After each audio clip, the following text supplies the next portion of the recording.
years ago, precisely 1995, that our Department of Sociology at Ogun State University, now Olabisi Onabanjo University, held the NASA conference here in Ago-Iwoye, Ogun State, under the then NASA President, Professor Ago-Iwoye. The theme of the conference then was Nigeria as crossroads, which way out? 29 years after, it would seem that Nigeria got lost totally along the crossroad without any way out, as envisaged in the last 3 decades. In addressing this crisis, Ago-Iwoye asked about 30 years ago that should sociologists in Nigeria push itself to the divine solution as is commonplace among Nigerians during crisis, or should sociologists attempt to bring their expertise to bear on the crisis and provide solutions to the challenges to pave way for desirous development? It is these thoughts that led to the theme of this year's conference, titled Governance, Social Order and Society. Also, the need for cooperation in addressing the crisis led to the collaboration with Olabisi Onabanjo School of Governance Studies here in Olabisi Onabanjo University. We are here, therefore, thrilled to have you physically present to this dynamic and inclusive space where academics and practitioners have converged to engage in discussions that will point to possibilities to end the crisis of development in Nigeria. In specific terms, we have included in this year's NASA conference the need for a roundtable discussion to address some of the basic challenges confronting the teaching and research activities of sociologists that may not be captured during the parallel sessions and, of course, the business meeting. It is therefore our hope that this gathering will come up with useful findings that may assist in pulling Nigeria back to track and to the pathway of development that will add value to the profile of this nation. Thank you for listening. You're welcome.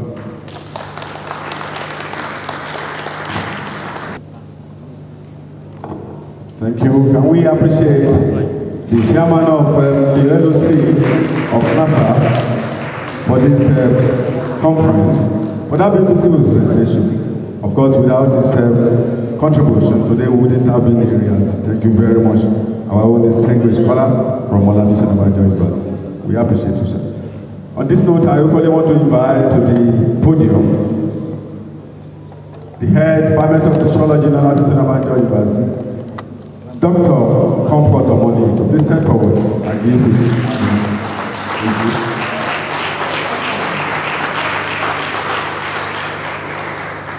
Thank you very much. My Vice Chancellor, sir, the DVC admin, the registrar, my president, the chairman, director, sir, and all the executive of NASA, and especially all our members from far and near. I want to welcome all of you to the gathering, this special gathering of brilliant minds. And I say you are welcome to Olabisi Onabanjo University. I am glad today that after 29 years that we have hosted this type of event. This second one happened during my time as the head of the department, and I'm grateful to God, grateful to my Vice Chancellor, and grateful to the President. Thank you for coming to Ago-Iwoye, for choosing us, for believing in us. And I welcome all the keynote speakers, all the panelists, presenters. Thank you, and I'm assuring you that you will enjoy your stay here, and we are going to be able to move Nigeria forward, even as we change our own immediate environment. Welcome to Ago-Iwoye. Welcome everyone. Thank you.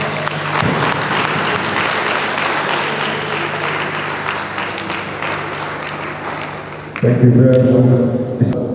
We have to understand about this federal rules for the one day of one of the awards to that I didn't recognize the ACF Ogo-Iwoye with LNI, member of the Public, I mean the Catholic Policy Authority.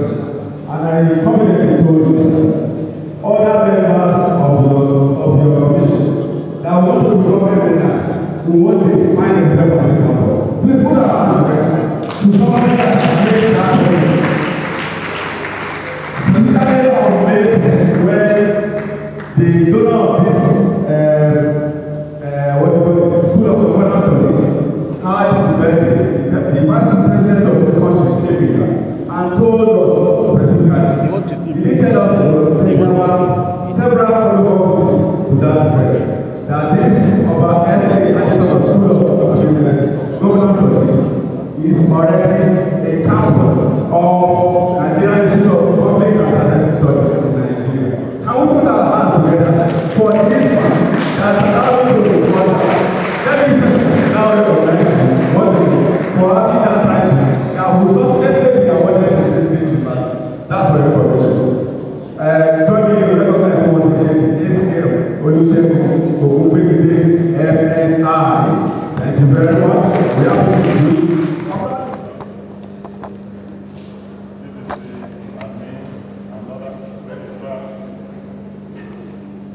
National Chairman of NASA and other eminent personalities here. It is my pleasure to welcome you to this university, particularly the Onabanjo and the School of Government Studies.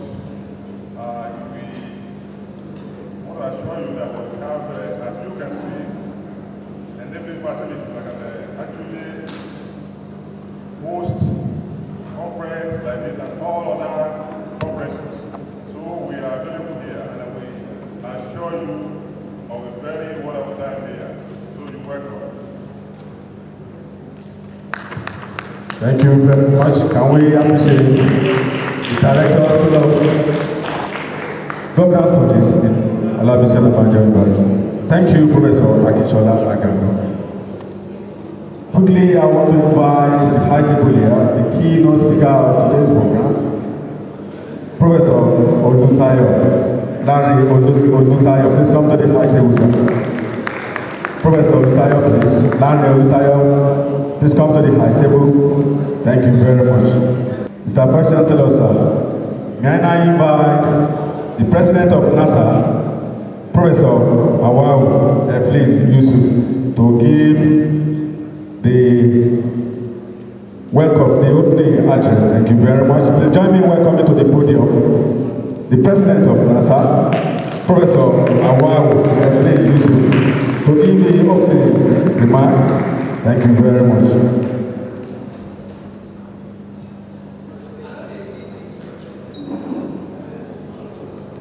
The Vice Chancellor of Olabisi Onabanjo University,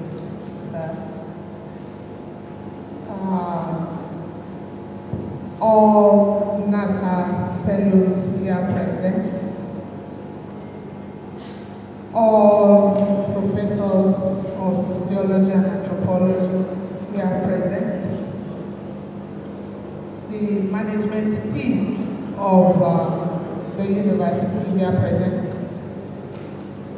all heads of departments of sociology across Nigeria here present, all NASA members here present. I bring you greetings from the Executive Committee of the Nigerian Anthropological and Sociological Practitioners Association of Nigeria.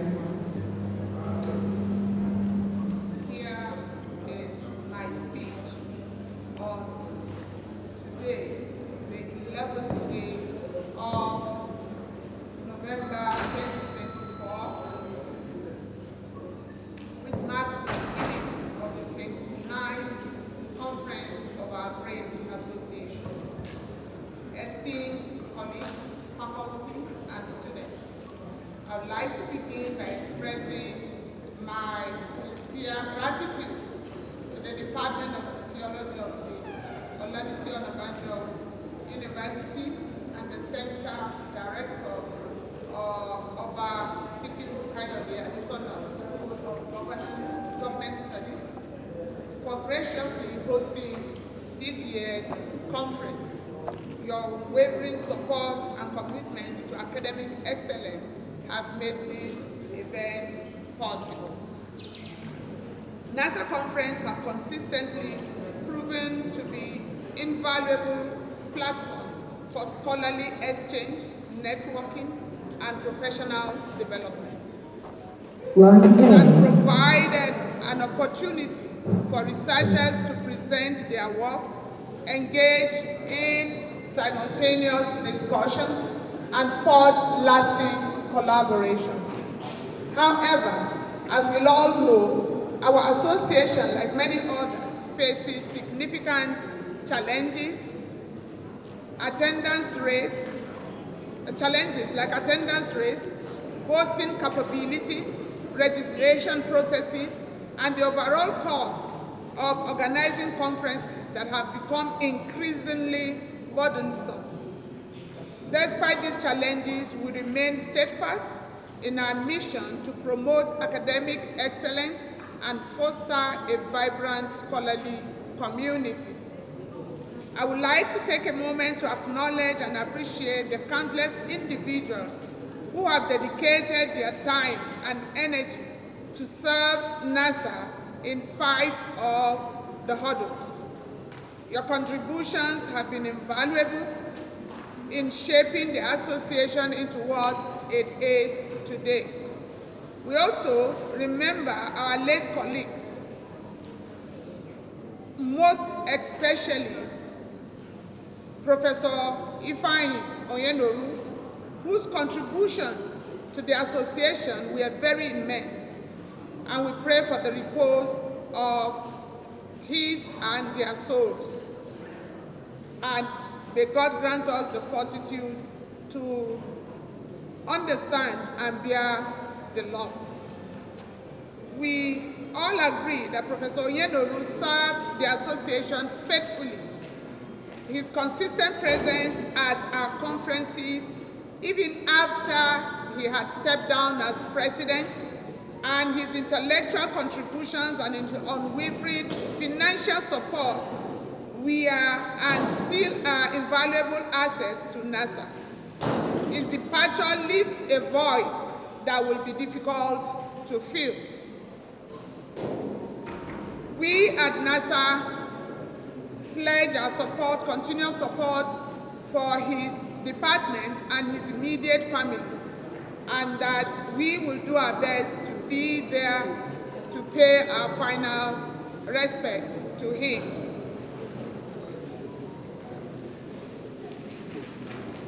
To ensure the sustainability and growth of NASA, we have made some very difficult decisions to review a lot of things that we do, which will be reeled out during our business session. We will also, today here at this conference, be introducing a new set of NASA fellows on whom there is a huge responsibility to ensure that NASA continues to grow from height to height. This is not coming to you on a platter of gold, but it's coming to you with a lot of responsibility. And we do hope that you will take up this responsibility. I, on this note, want to urge us all to work together to overcome our challenges, embrace our opportunities, and ensure the continued success of NASA. You are all welcome to the 2024 NASA Conference. Thank you.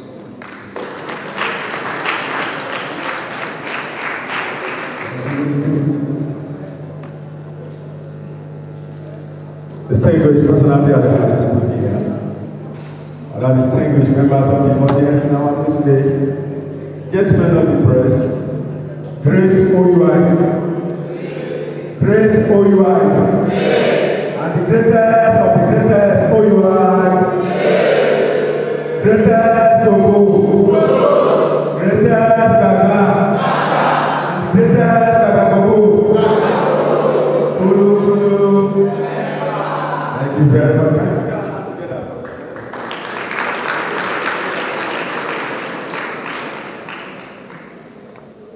Distinguished personality here. Other distinguished members of the audience. Once again, I welcome you all to this NASA conference. The personality in charge of this great university. Of course, we call him a phenomenon in academia. It's not only a phenomenon in academia, but we call it corporate governance. When you tour around this great university, confirm what I'm telling you this morning. Of course, what you do here is to ensure that we graduate or we produce what we call the intellectuals into Nigerian society and of course the world at large. So our phenomena also, its phenomena is equally in intellectual entrepreneurship. I introduce to you this distinguished Oswald. This is distinguished Oyuad. Of course, it's a product of this great university. I invite you this erudite scholar in medicine. Because apart from being a professor in this university, he's equally a medical doctor. Please join me in inviting to the podium the Vice Chancellor of Olabisi Onabanjo University, Professor Ago-Iwoye Olayinka.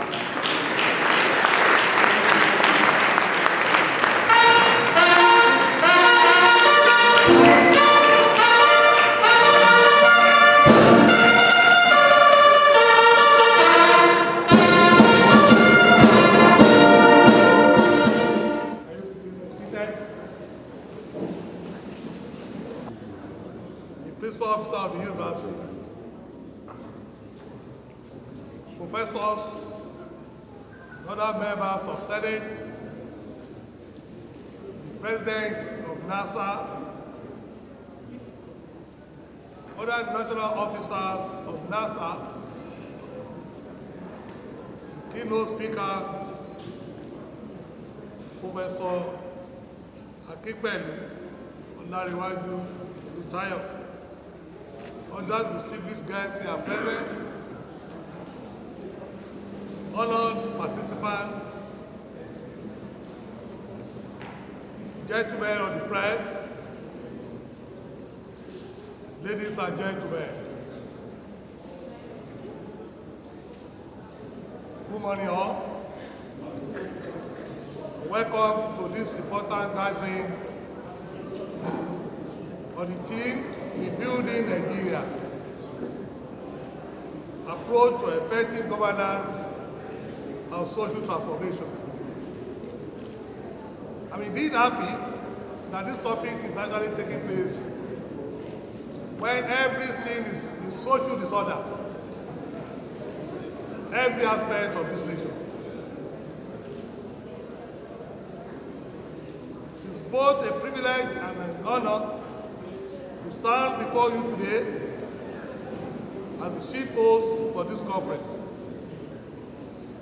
We are gathered at a critical junction in our nation's history, an era that demands not only reflection on the challenges we face, but more importantly, bold and innovative thinking on how we can address them for the prosperity of all Nigerians. Our nation, Nigeria, is a land of immense potential, rich in resources, culture, and human talent. Yet, despite this wealth, we find ourselves grappling with persistent challenges: political instability, economic inequality, insecurity, inadequate healthcare and education, corruption, and many others. These issues have long hindered our progress, yet they also present an opportunity for deep introspection and action. It gives me joy to note that there is a growing concern among notable citizens of this great nation, presenting the need for a paradigm shift in our governing system. The Oba Dr. Sikiru Kayode Adetona School of Governance is a product of such great concern, and I want to believe that the choice of the team for this 39th annual conference of NASA holding within these premises will not have been a coincidence, but rather a defined concentration. I want to use this opportunity to congratulate NASA for yet another feat in the pursuit of its objective of enlightenment.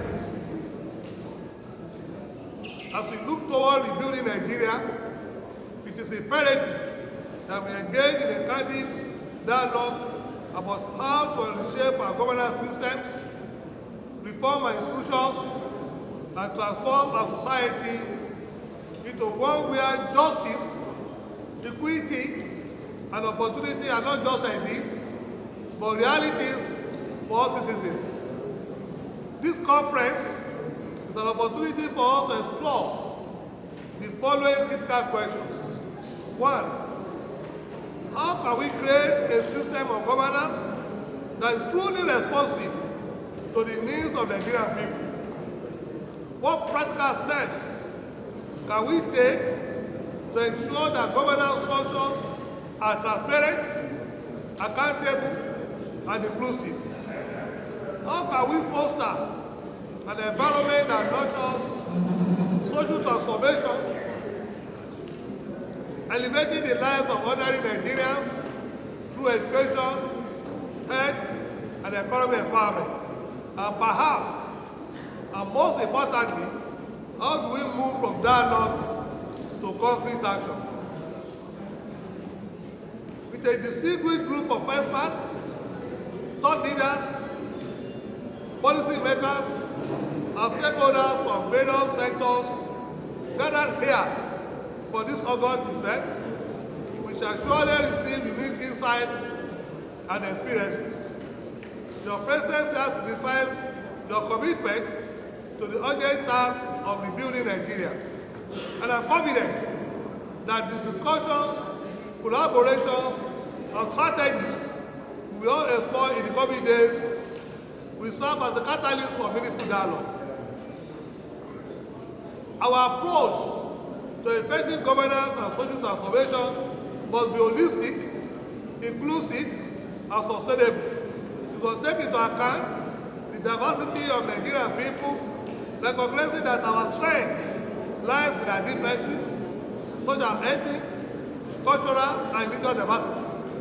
At the same time, it must prioritize unity, stability, and the creation of opportunities that are accessible to all. As an institution of higher learning, Olabisi Onabanjo University has long recognized its responsibility in shaping the minds of future leaders, policy makers, and change makers who believe that the solutions to Nigerian challenges lie not only in government policy, but also in the active engagement of academic community, civil society, and every Nigerian who seek a better future.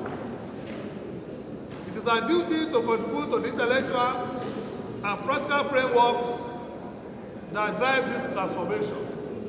Before I conclude, I would like to express my outside gratitude to all those who have made this conference possible, to our esteemed speakers. Your insight and expertise will undoubtedly inspire and challenge us. To our partners, sponsors, and organizing committee, thank you for your tireless work in bringing this conference to life.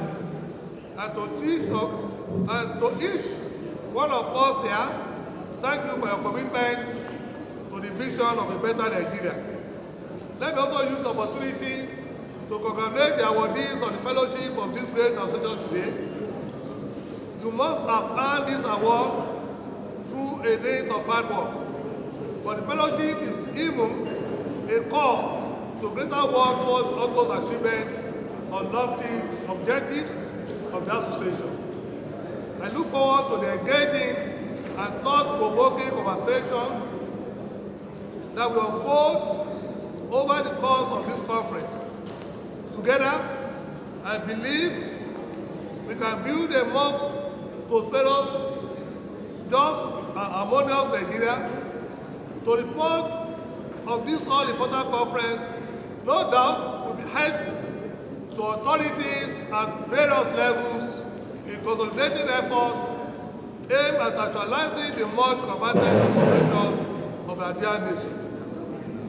Once again, I welcome you all to this landmark event. May our deliberation be fruitful, and may lead us to actions that will change the course of our nation for the better Nigeria. Thank you all for listening.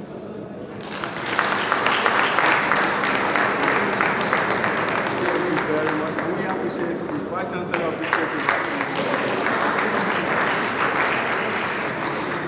the DG of NIPS, Nigerian Institute of Policy and Strategic Studies in Nigeria, Kuru, Jos, Professor Ayo Omotayo. Can we appreciate him?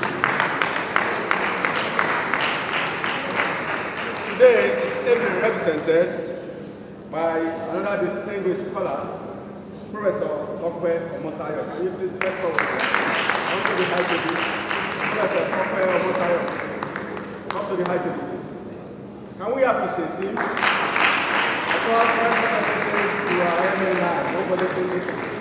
Thank you very much. I'm most welcome. Like I mentioned earlier, we have a little adjustment on the program of events. Right now, we'll be moving into the NASA Awards and presentation, which is to be anchored by another distinguished scholar who incidentally is the president of NASA. Please join me in welcoming to the podium Professor Awao Evelyn Yusuf, the president of NASA. Thank you very much. She's to conduct the NASA Awards. Thank you. We'd like to apologize for the change in the program. This is because we want the Vice Chancellor to witness the decoration ceremony for our 2024 fellows. And that's why we are jumping in for later. I'd like to invite Professor Ago-Iwoye, please come for the decoration of our awardees. Professor Onwumi, please can you join Professor Ago-Iwoye in this assignment?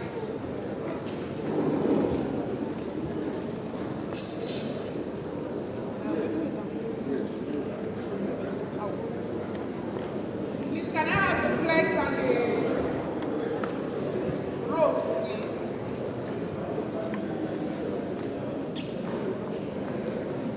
The rule is that you cannot give what you don't have. So only fellows of NASA can actually roll our new fellows. So, well done.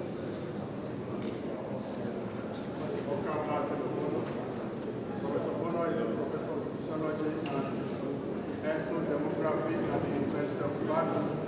His expertise is gender studies, culture, epidemiology, reproductive health, migration, conflict policy, and social protection is expressed in over 180 articles. Beyond academia, Professor Bono is a global consultant, member of Population Advisory, principal consultant to the United Nations Population Fund, lead consultant to Population Council, temporary advisor to WHO, lead strategy consultant to ECOWAS, and national research lead to the Nigerian Institute of Social and Economic Research. Please, let's put our hands together for Professor Oka Bono.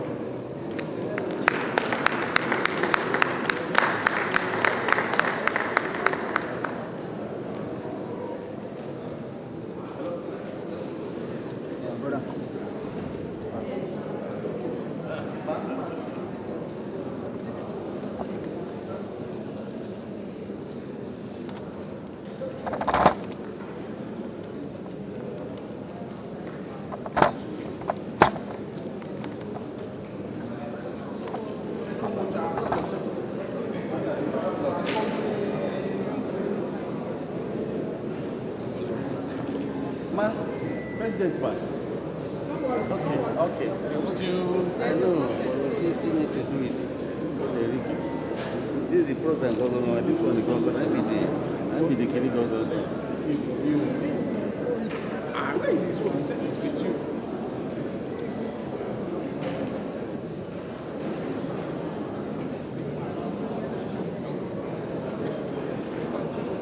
Look, when you're doing that, stay by the wayside. President is back at home bed.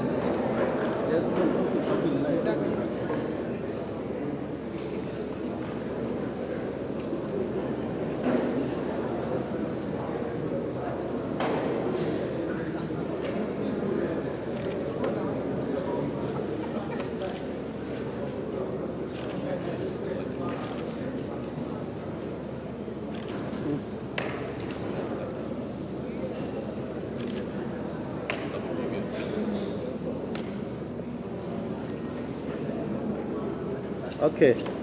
All right.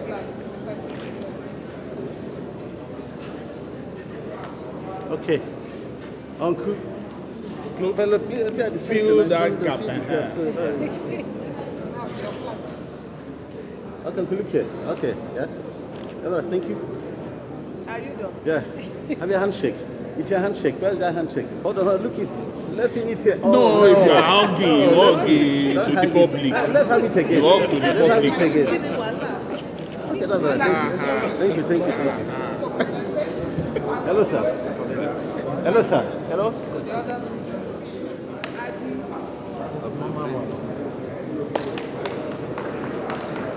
Let's put our hands together for Senator Ode Stephen, barrister at law. Senator Ode Stephen is a seasoned and astute administrator, politician, legal luminary, community leader, philanthropist. Outside the University of Calabar environment, is a member of the Nigerian Bar Association member, Chartered Institute of Personnel Management and Administration, Associate member, Chartered Institute of Mediators, Conciliators, Fellow of the Center for African American Research Studies. Currently, is Commissioner for Education at the Cross River State Government. Please let's put our hands together for Senator Ode Stephen.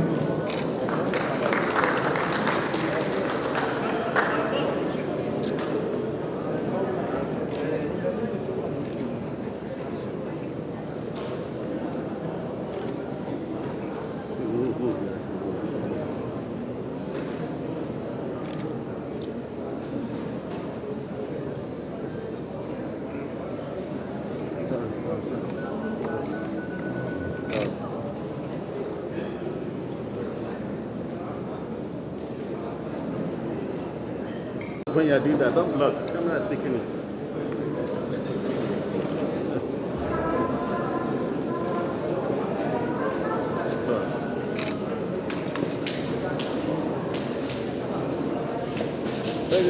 Let's see your face. President, let's see you. Block it. Block it. Okay, thank you. Thank you.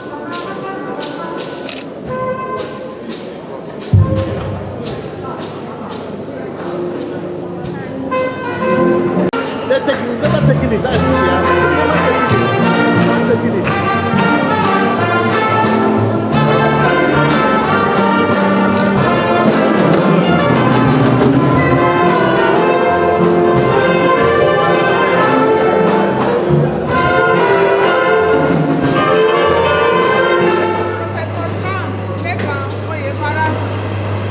Please let's make welcome Professor John Lipno Oyefara.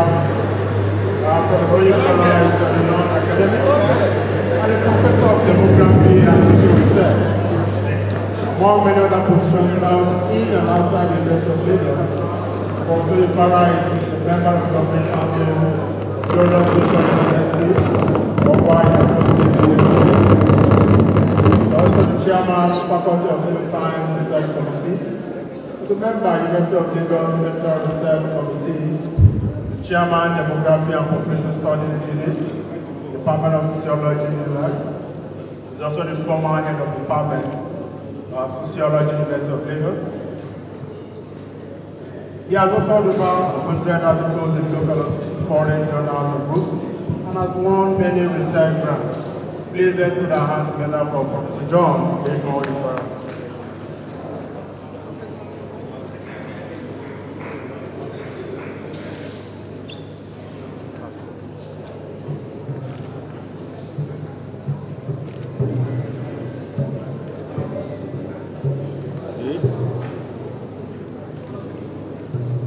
They don't have that.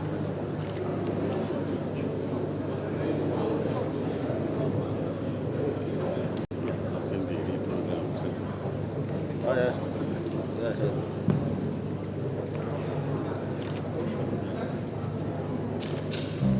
So how do we do this now? The president is very Don't short. go, don't go. Yeah, don't go. Not very short.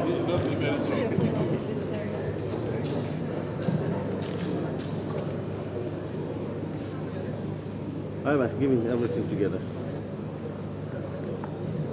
Okay, no, let's see the certificate very well. Okay, oh yeah, yeah, hold it. Okay. Please let's put our hands together again for Professor John Ago-Iwoye. That's all, thank you. Thank you, it's all right. That's all right.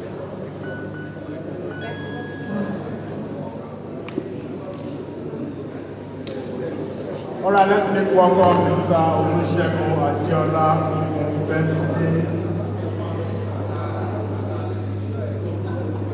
He's Commander of Peace Corps Nigeria. Sorry, Federal Road Safety. Mr. Olusegun Adiola Ombemide, MNI, was born on the 21st of August 1966. He hails from Town in Ondo State. He started his career as a young officer with the Federal Road Safety Corps in 1992 as personal assistant to Regional Commanding Officer at Abia Zonal Command of the Corps. He has since grown in ranks over the 28 years he has put into saving lives of road users. As a seasoned officer in road safety management and administration, he has served the Corps in various capacities.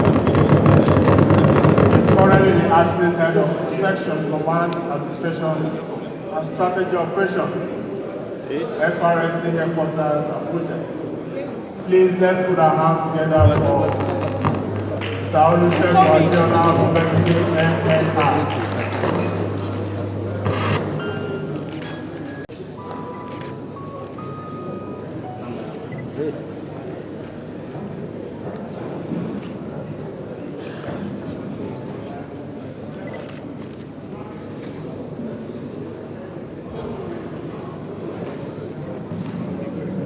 Excuse me, sir. Bring the beat. Excuse me, bring that beat out. It's inside. Hold on.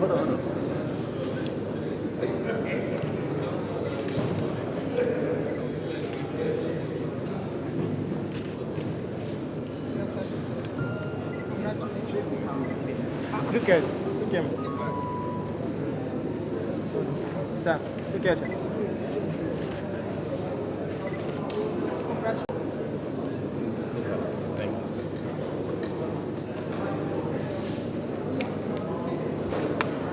Dr. David Olompe. Please make welcome Dr. David Olompe. Dr. David Olompe is an award-winning, prolific frontline financial crime investigator with over 16 years hands-on experience at the Economic and Financial Crimes Commission, EFCC, Nigeria.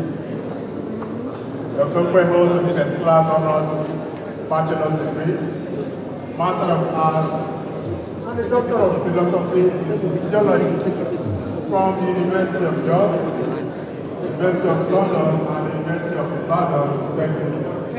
Please let's put our hands together. Let's put our hands together for Dr. David Olompe.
Let's put our hands together for Mr. Kazim Abiodun.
Onabanjo University Ago-Iwoye.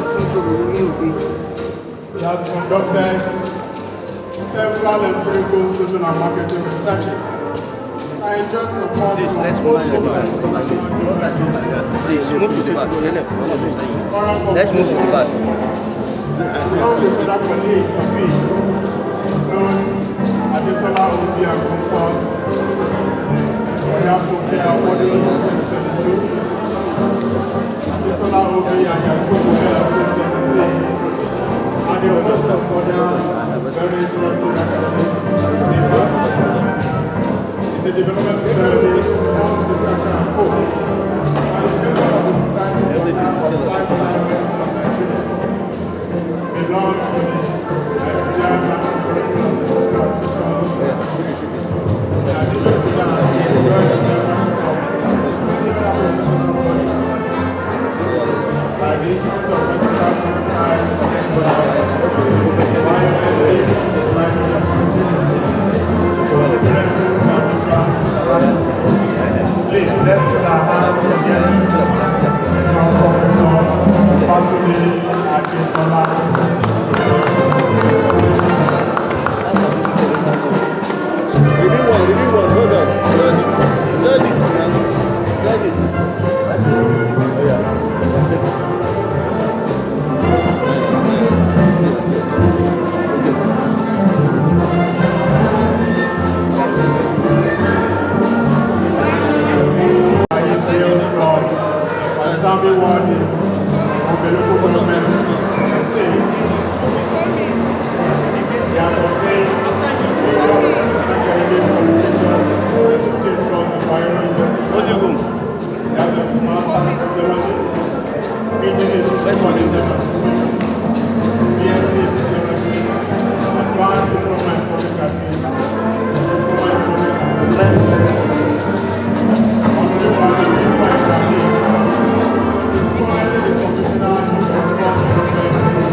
Dedicated public servant community leader, characterized by public service, passion for youth development, and strong entrepreneurial personality.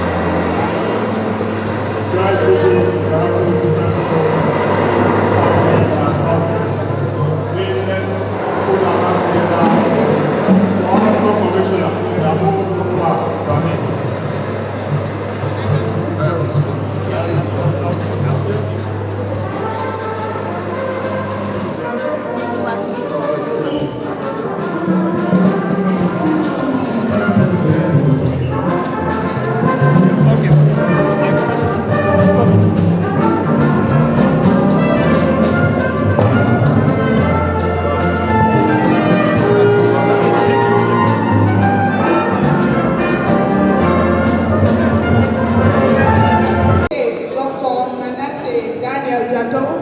Who holds a PhD in sociology.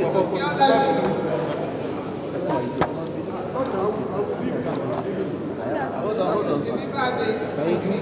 We'll hand over the baton to you to deliver. Can I also invite Professor Agnes Njoku? Please go ahead. To me, please. If Professor Agnes is not here, can I request the head of the Department of Sociology, University of Ibadan, Professor Bimpe Adenuga, to receive for Mata Obuke. Professor Agnes is busy. You are a fellow of NASAMA, so you can receive this award on her behalf. You can. Please come back. Yeah, can we have it? So please deliver a message to her on behalf of NASA.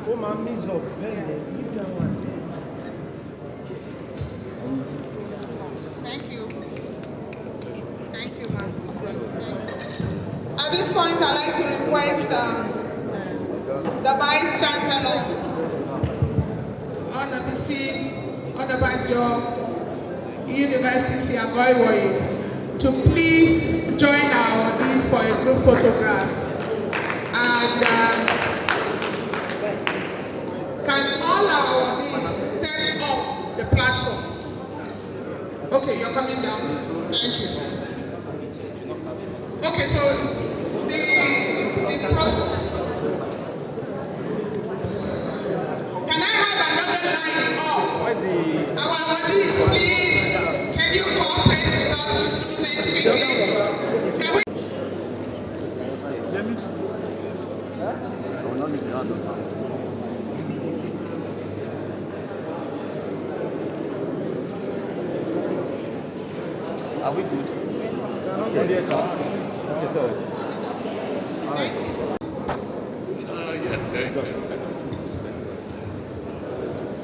Mr. Vice Chancellor, sir, and President, Nigerian Sociological and Anthropological Practitioners Association.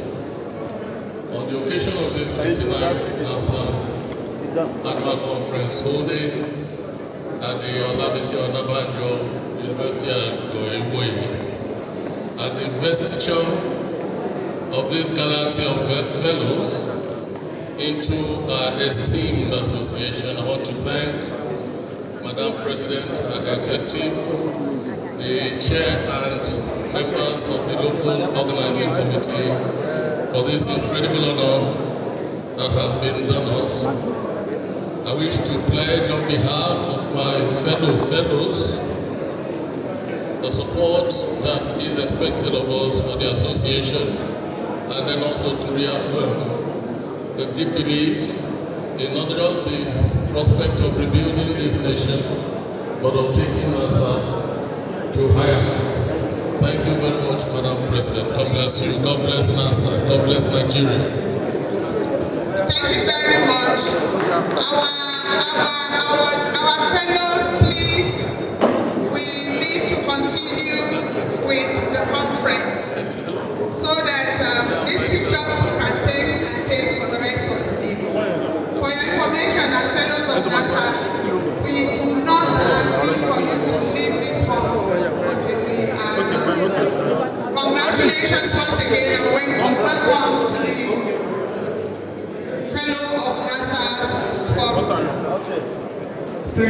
members of the audience. Can we put our hands together for this distinguished award for today? Thank you very much. We are not appreciating them. Can we appreciate them more? Thank you very much. Of course, we want to seize this opportunity to appreciate the university management under the amiable leadership of our distinguished Vice Chancellor of this great university, our intellectual entrepreneur, distinguished alumnus of Olabisi Onabanjo University, Professor Ayodeji Olayinka Johnson Agbola. Equally appreciate other distinguished members of the university management. The Deputy Vice Chancellor of Administration is equally very much around here. Professor Charles Olufemi Adekoya, we appreciate you. On his right and left hand side there is the Registrar and Secretary Council of Olabisi Onabanjo University. Dr. Bayo Rukoton, we appreciate you. Closely followed there by the boss of this great university, Mr. Olufemi Shomi, FCA. The representatives of the DG News, Kurujos, Professor Tope Omotayo, we appreciate you. And of course, the last but not the least, there is the host of today's event, President of the Faculty of Social Sciences, where we have the Department of Sociology. I recognize our distinguished Professor Dele Otolami. Can we appreciate him? Thank you very much. Let me equally appreciate the President of NASA, who is equally another Ada scholar, another professor from Kaduna State University, the person of Professor Awao Efle Yusuf. Can we appreciate her? Let's put our hands together for this distinguished scholar. We are not appreciating. Distinguished participants, we appreciate you. Can we put our hands together? If you are a participant today in this hall, can we appreciate the President of NASA? Thank you very much. Great OUI. Can we put our hands together? Thank you very much. Distinguished ladies and gentlemen, gentlemen of the press, we appreciate you all. Just like the President of NASA has rightly said, we want to continue with the program of event today for this particular conference. Now I humbly invite another distinguished scholar, an intellectual entrepreneur, who is to present the keynote address for today. Please join me in welcoming to the podium Professor Akínpẹ̀lú Ọlárẹ̀wájú Olútáyọ̀. Please, let's put our hands together. That's the distinguished scholar, the keynote speaker of today. I'm not comfortable with that clapping. Can you appreciate him for that? Thank you very much.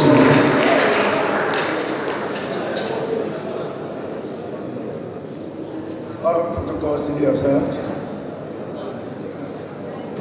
As I sat down there, I was thinking, it's like in the church. After you have done praise and worship, it's time for service. For someone who will begin to sleep. Like I said, as I begin my preaching, I hope people will not sleep. Again, the paper is titled Governance and Social Order. Since the incorporation of Nigeria, like our other African counterparts, into the world capitalist system, the relatives have largely never witnessed positive compliments. This is not unexpected, since Mudibe's The Invention of Africa and the Idea of Africa, published in 1988 and 1993. Everything about Nigeria or Africa is as dictated to us from the outside. Through slavery, colonialism, neocolonialism, what Africa is has been defined by what is expected to be, never what Africa really is. It's not surprising, therefore, that the narrative of this conference, it seems, places the problem of order in Nigeria's governance on its internal social institutions without questioning the foundation on which the order is expected. So I ask, what is governance? To be sure, each group, insofar as it's called a group, possesses means of regulating each other's behavior. This, to me, is the most ordinary and simplest definition of governance. In terms of grammar, people have told us what it should mean. Indeed, it is assumed that governance is what government does. But I argue in this paper that is not so. Indeed, governance can only be governance only when we understand the basis on which any nation or continent stands. Because almost every government works through what these are called ideological state apparatuses. In the book he published in 1970, this to me is what we call governance. It's not just the government, but the processes and or the institutions through which that government works, including the EFCC. These apparatus through which the government works are different from the most popular repressive state apparatuses that we often think about. It's not just about the correctional services, the police, the military, and the so-called repressive institutions that we want to mention. They transcend the public, pervading the private spheres of existence. They are located in the social institutions, funnily, such as the family, the legal institution, political institution, the trade unions, communication, and so forth. Through the ideological state apparatuses, we are socialized into conforming to attitudes dictated to us by the institutions we pass through.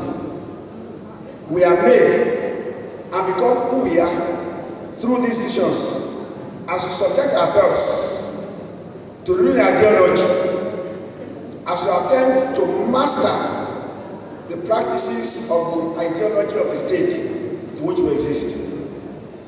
As such, almost every member of society is complicit in whatever the society turns out to be, insofar as to consent to the idea of the state in which we live.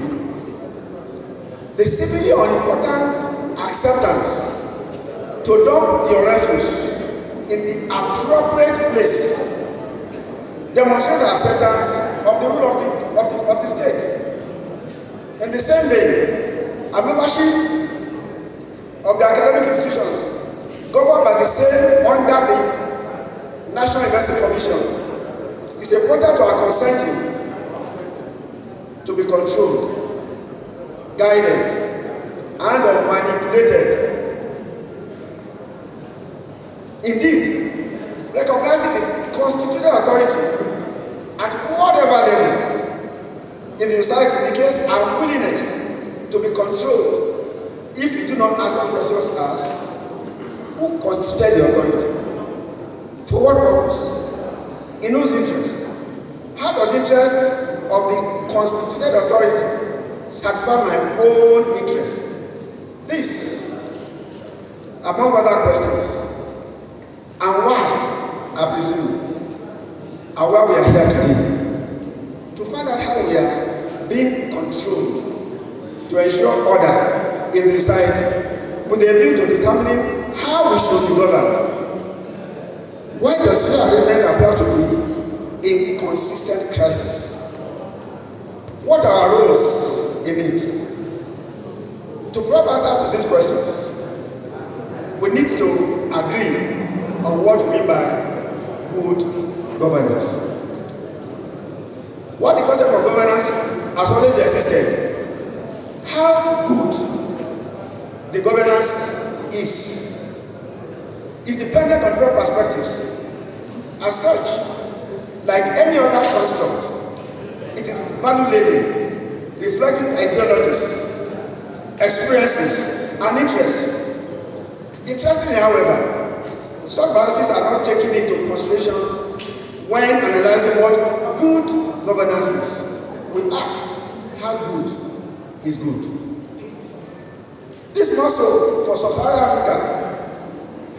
In MF publication of From Cancer to Solid Growth, it states, and I quote, the root cause of weak economic performance to the failure of public institutions is good governance.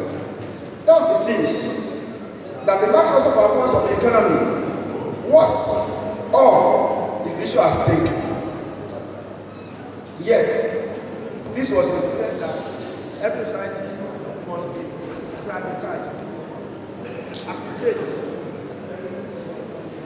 private sector initiative and market mechanisms are important, but they must go hand in hand with good governance.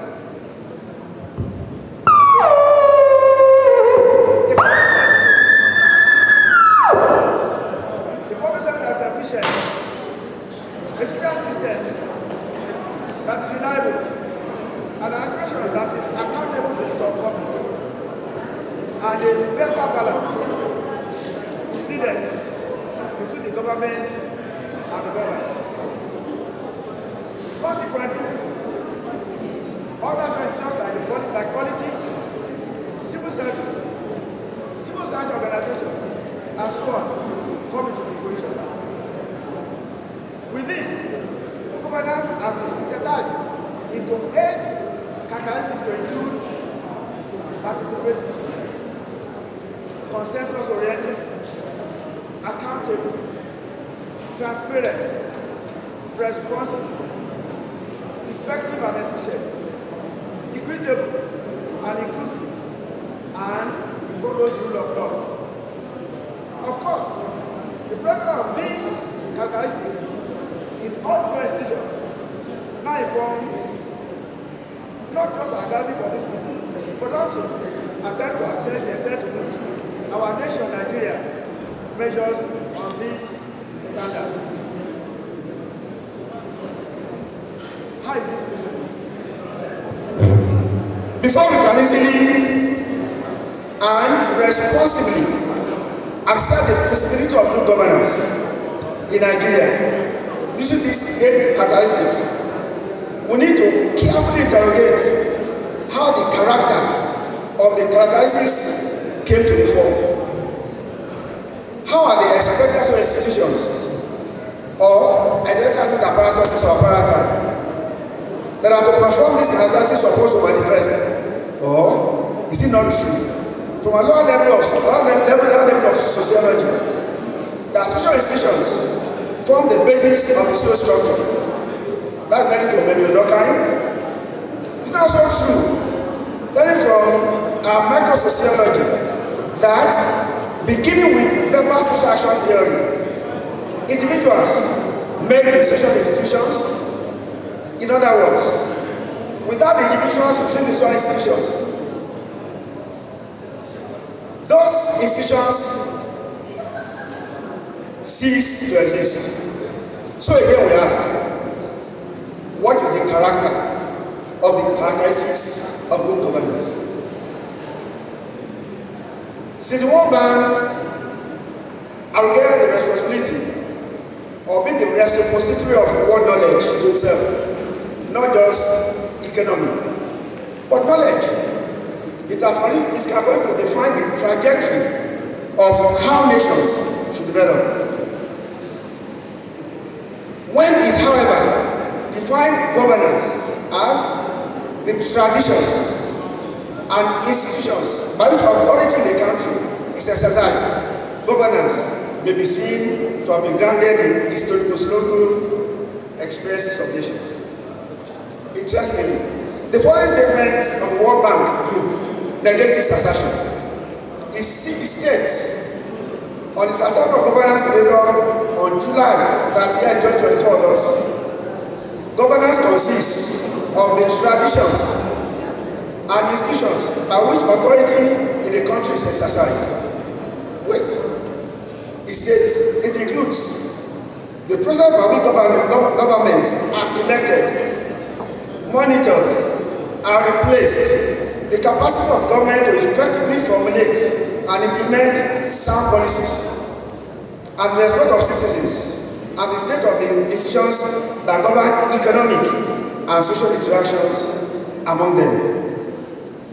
From the foregoing, indeed from the second sentence, it is clear that it is not all governments of the world that rely solely on selecting, in quote, monitoring, replacing, as well as taking regards to the majority of its citizenry in governance.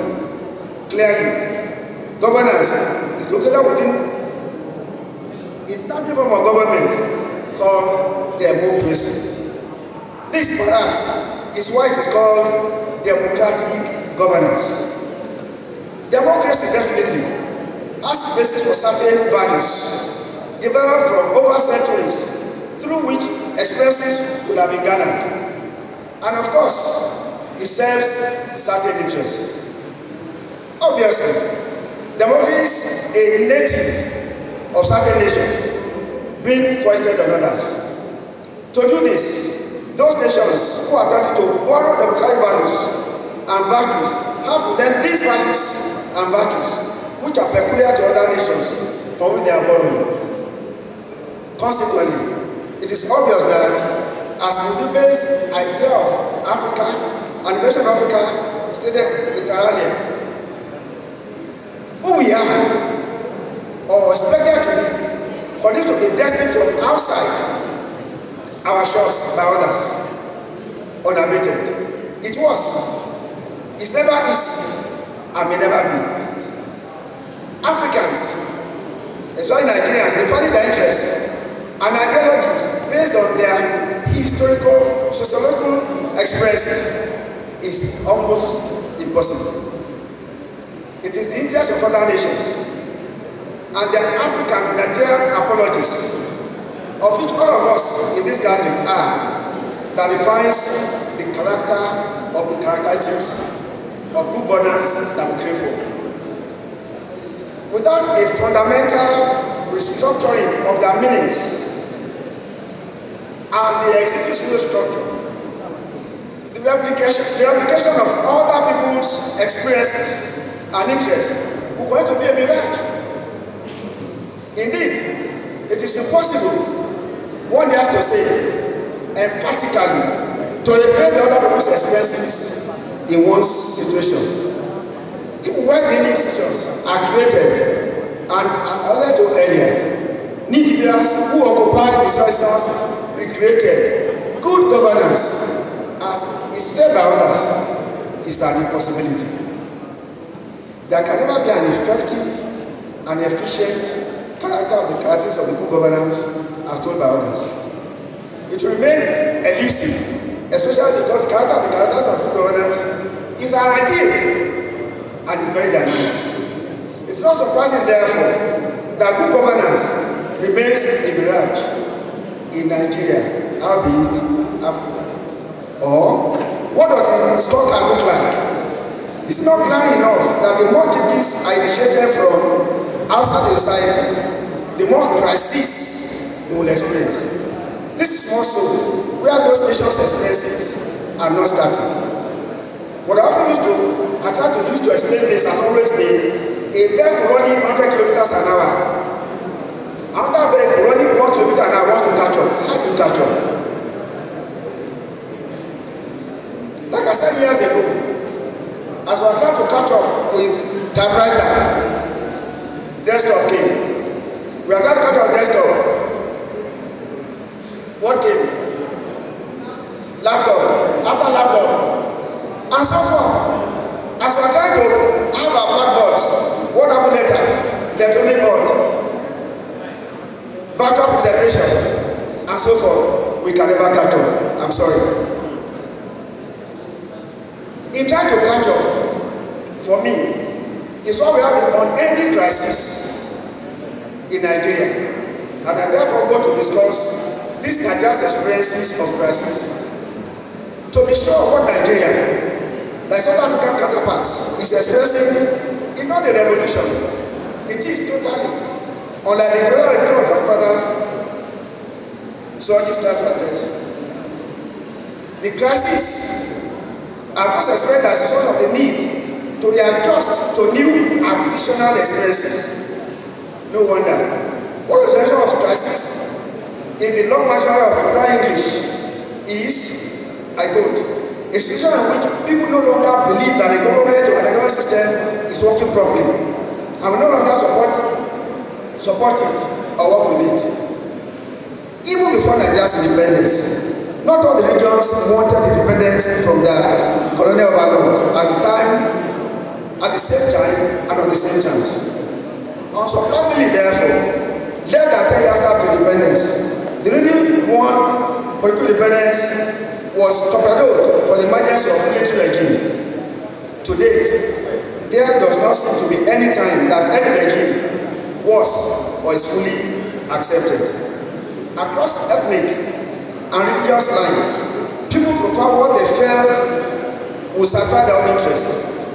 Unfortunately, this was not the survival of the fittest peculiar to the capitalist system. It was not a competition for the ownership and control of the means of production or survival, but the crumbs of politics. Indeed, the means of production have been relocated outside the nation. How? Colonization was not just a political process. It was an economic instrument through which raw materials were continuously made available to the industries in Europe.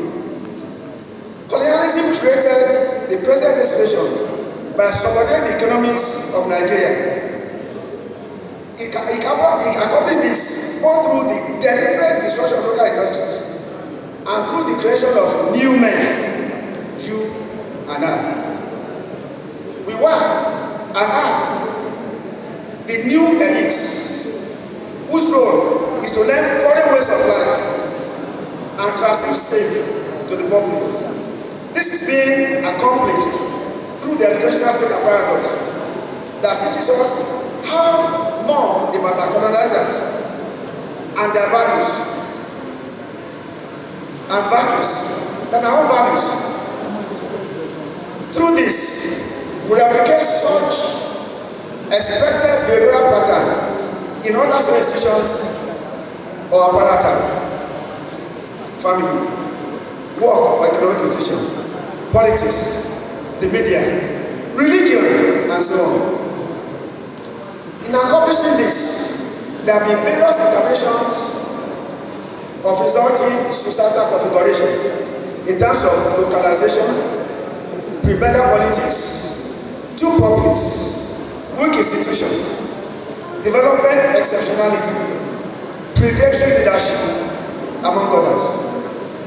Of course, these various criterions are informed by processes resulting from identified crises in which, for example, those who supplied or traded cash crops became more important than the farmers of the cash and food crops. Indeed, the middlemen determine what the farmers, who used to be the kings at Galoba, would have. These middlemen were partners with European traders and were crucial in the cash crop supply value chain. With the Colonial Welfare Act of 1959, the consolidation of consumption of raw materials was established as a process by which money is made available for what is now called development projects, such as roads, rail lines,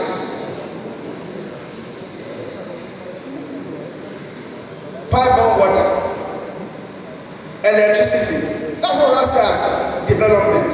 We now see development as projects and programs. Money spent from the exploitation of raw crops was used to import finished industrial products. The establishment of the marketing boards also created a new set of people that further distanced the producers of goods from their policies. Crude oil brought another form of crisis with it. The new lump bourgeoisie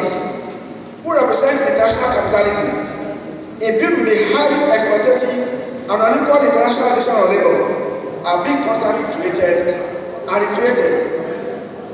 This creates constantly changing institutions, interests, and structures with unequal social relations within the society. And of course, the emergence of new group interests at every turn is characterized by crises.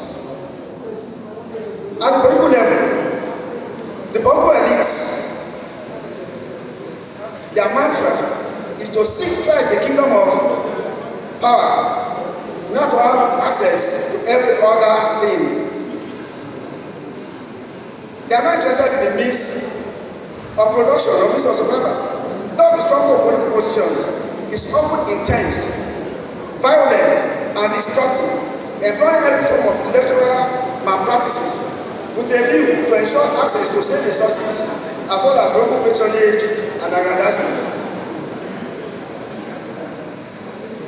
Unsurprisingly, therefore, every unreasonable reason is conjured to justify their actions and their inactions. As such, every election year is scattered by crises at almost every level, with various contestations, legally and otherwise. No wonder Nigeria, in spite of the seeming liberalizations, is not considered as a true democracy. Indeed, some argue that should, at best, be referred to as authoritarian democracy. Whatever name it is called, it needs to be understood that we are just the values that are not indigenous to the nation would definitely be characterized by crisis. Those who have opportunity to access economic resources through the control of political machineries will do anything possible to sustain their own. At every stage, this is being contested by others seeking access to the same resources. This category itself does not control the means of production or survival. What do you expect? Where due recognition is not paid to the contextual situations throwing up very interest, it's not likely that we will be able to get to the crux of the matter. Oh, sociologists can? What can sociologists do? As I noted, good governance with respect to Nigeria and other sub-Saharan African countries is a top-bottom affair. It is agreed by the World Bank and IMF and other international agencies, including non-governmental organizations. It is therefore important and indeed necessary to interrogate how these characteristics have been validated in and for Nigeria and Africa. Of important relevance is the enormous amount of debt the African continent continues to be saddled with. The debts are, in the main, owed to the World Bank. This, to a large extent, explains why it seems Nigeria and the African counterparts differ from the World Bank. But what has been the result? To me, the most outstanding assessment as at 2022 scored Nigeria 4.33 out of 10. What else is to be expected, especially when the yardsticks for measurement are as given by others, which we seek to accept without questioning? The World Bank's concept of accountability, for instance, has however been questioned using the Lagos model in southwestern Nigeria. Sitting on a small stool and in corner, it seems to me that sociologists have been prescribing wrong drugs for the ailments they claim they want to eradicate. Repeating the same mistake most of our family brothers make. This is because most of the family brothers of society define progress according to their societies. Society is for the social expresses without, in the main, according lack of knowledge of societal processes of materials. Histories are to bring enough to satisfy their interests or societies progress. They are from simple to complex. Yes. The more the complexities, the more the complications and confusions. The assumption that complex societies are better than the simple ones has led to the belief in eugenics and the rising of races. We are still facing that in the US. Today, in our bid to enjoy the goodness of life, as prescribed by family fathers, as we do not seem to remember the uniqueness of our own historical experiences. How governance comes about, who is expected to emerge, seems to disappear from our horizon. When perceived as a bottom-up institutionalization process, to me, governance is a stakeholder approach to government. Each and every one of us has to be accountable. We have roles to play, and as it is, we have our own blames to carry. Social order. One day, a 34-year-old journalist and author demonstrated what is expected of us by refusing to exchange his birthright for a plate of porridge. When he refused 800,000 naira offered to him to blackmail Dangote refineries. Is it different from what we have in the Agri Tower? The educational institution occupies a front stage of an important instrument of the state's ideological state apparatus. It is perhaps the only ideological state apparatus with obligatory audience to the totality of all students all over the country for about 8 hours and 5 days of the week in the capitalist social formation. The children enter the apparatus very early in life, sometimes from age 2 or less, and may remain in it for the next 15 years at least. Job scarcity may prolong the number of years in the institution where students are enculturated and imbued with the capitalist values of competition. It's a place of survival of the fittest, where certificates are once called certificates, acquired rather than achieved, define the extent one can do. It seems clear that students and their parents do what it takes, legally or otherwise, to ensure success. These values are uploaded into the other ideological state apparatuses, including politics. What did they blame politicians? Are we better than the institution? Competition also continues at the workplace. As people are promoted or otherwise, based on the extent to which they have imbibed the values of educational institution. Indeed, the level of education seems to also determine the family that graduate students form.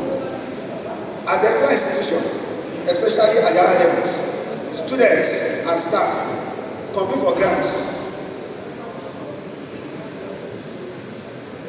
which is becoming a measuring instrument of success. Such grants are mostly offered by external organizations who define their criteria, not of course defined by local or social standards. In fact, they are now experts in grant massing. Like most of the people in the educational institution, most of us do not question the source of our grants. Neither do we care a hoot about our publication outlets. From the latter, the publish or perish syndrome has become publish and perish in its relation to the society. This is because it seems we do not bother about the implications of our publications with regard to the audiences we are writing. Neither do we care about our societies from which we collect data. Indeed, we do not care to realize that the publishers we subscribe to make a lot of money from and through us. Whoever asks, to what end is this publication for my society? Grants, to be sure, are important avenues to enjoying the good things of life. And whatever it takes, we are up for it, not minding the implications for the society.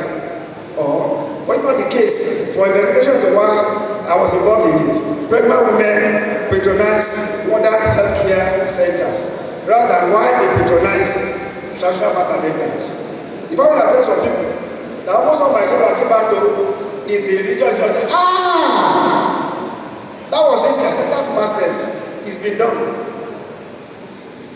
The more of times we travel abroad, our status enhancing adventures with our peers and family members asking, what did you bring for me? Yes, you just want to present paper. To be sure, most of us are not interested in being promoted through publications. We are also interested in possessing a curriculum vitae for juicy political positions in the future. This, unfortunately, is more so that we are not really bothered about the welfare of the people. And as such, the offices we seek are not for rendering service to the people. It is for lining our pockets with a view to living the good life with our family members and perceived as one of those who have made it. Well, what is wrong with that, you will see? Is it not what the county system expects of us? Won't I survive? This it seems are what Richard Joseph, in the Bible letter he gave to us in 2006, was pointed out to with the experiences of Research Alliance to combat HIV/AIDS reach. In partnership with the University of Ibadan, addressed to us as stakeholders, it states, it is relatively easy to talk about good governance and institution building, and pointing accusing fingers at national people leaders who fail to live up to their commitments. Yet, when it's our turn to build and implement a different model, we repeat and further entrench the code rather than break it. It's on page 23 of his book. I conclude. So, as we begin to trade blames by criticizing and lampooning those economic institutions, it's important to realize that governance and social order is impossible without all of us as stakeholders. In our little chambers, we need to self-examine the extent to which we are really able to understand the things as they really are. In other words, what are the contextual institutions or situations necessitating our experiences? Our interventions well informed about the challenges those authority positions face. Do you realize that they are often limited or even caged in what they can do within the water of the system? How can we assist them in understanding their particular situations through the research we undertake? Especially taking cognizance of the global economy, which, to a very extent, inform what we do.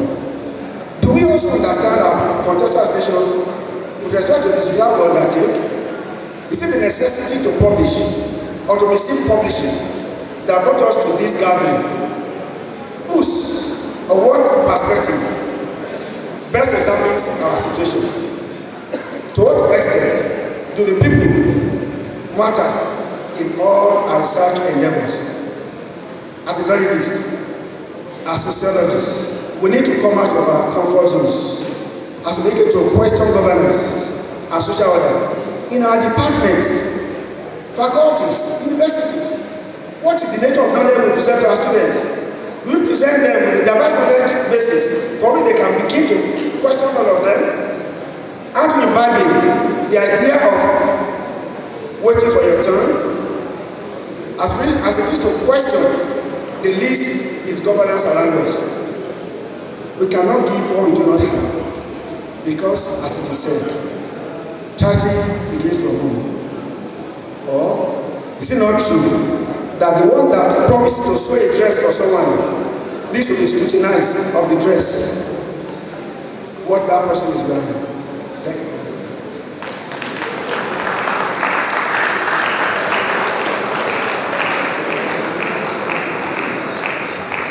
Thank you very much. I thought we will appreciate the keynote speaker. Thank you very much. Thank you very much, Professor. I think you will agree with me that nobody would have done a better job than he has done for us today. NASA appreciates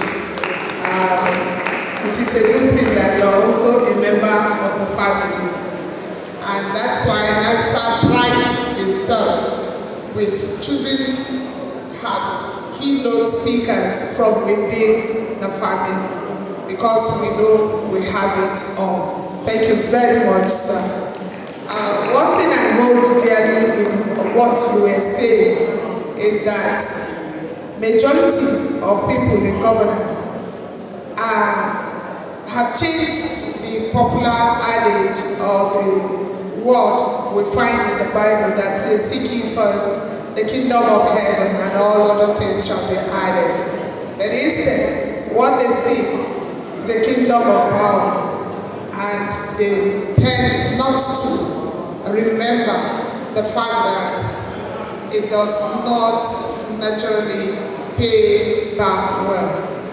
I'd like to announce now the close of the opening ceremony session, and that we will go straight into our plenary sessions.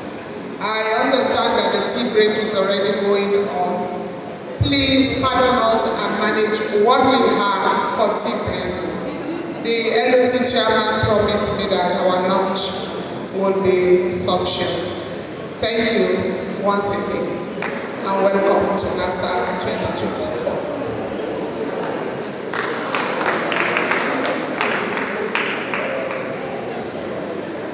Thank you, our distinguished scholar, the NASA president. Of course, distinguished members of the audience. Like I mentioned earlier, there is a little adjustment on the program of event here.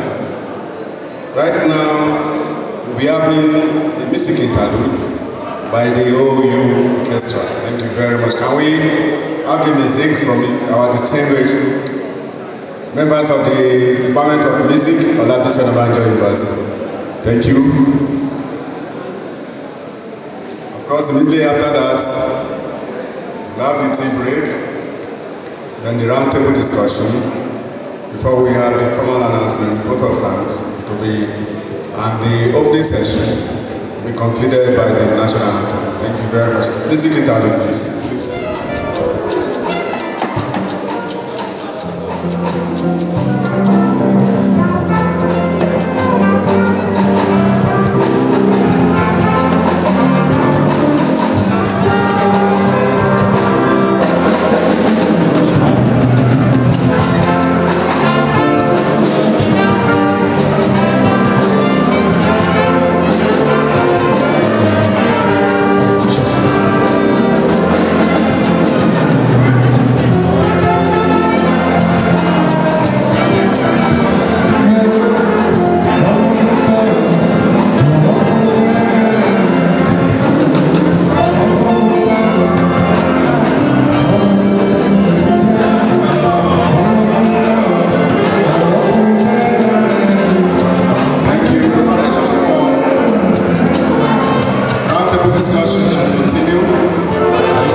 our distinguished student from the Department of Music, Olabisi Onabanjo University. We appreciate you. Of course, our distinguished personality at the high table here, distinguished participants, our awardees of today, other distinguished members of the audience, ladies and gentlemen, we appreciate you all for enduring us up to this moment. Now it is time for us to have the round table discussion. To conduct the discussion, of course, the moderator is Dr. Olayinka Akonle. Please step forward and conduct the roundtable discussion, please. The moderator should please step forward to come and give us or direct the proceeding of the next program of events. Thank you very much. Dr. Olayinka, please.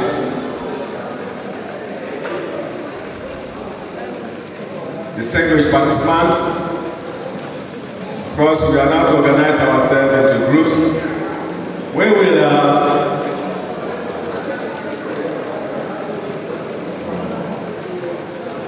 our various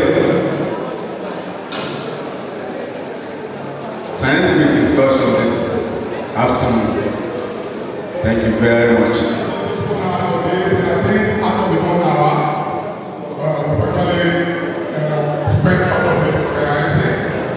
Please, can we have everybody's attention?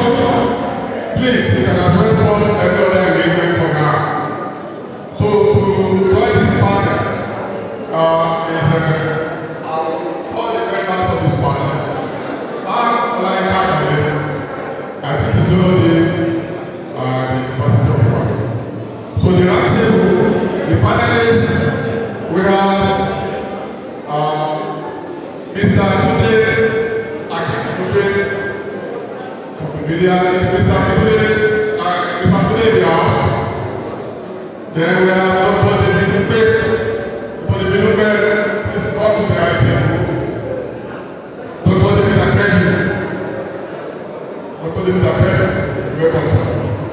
Professor Keshawa is in the house. Professor Keshawa, Professor Olabisi.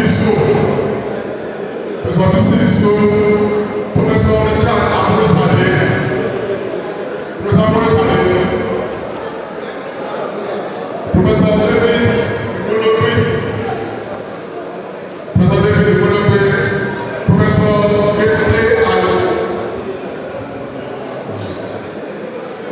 Professor Ekele Alo, on this side, please. Professor Alo, then we have Professor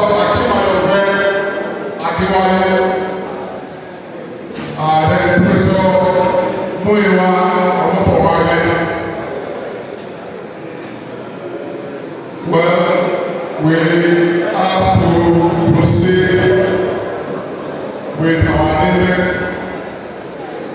Please, this session is very important, and you see the indulgence of everybody to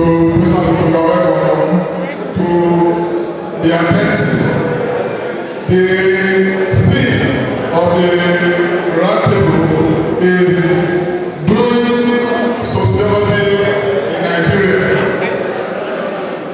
Doing sociology in Nigeria, experiences, challenges, and prospects. Doing sociology in Nigeria, experiences, challenges, and prospects. This is essentially, please, music is something you are disturbing of course. You can do all you want to do without disturbing us. So, the essence of this part of this session is to take a reflective look at the discipline itself. In the national conference of this nature, it's very important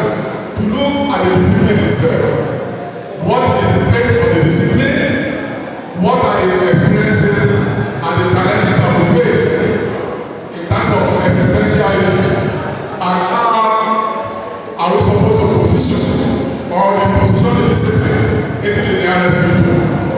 That is actually the essence of it. So I'll start from my far right. Every panelist will go four members of this session. So I'll start with Professor Yetude, who has 5 minutes to share what his opinions are in terms of the experiences in what it is, the challenges, the things, the discipline, you know, it's confronting at this time, and the prospect of the discipline in the future.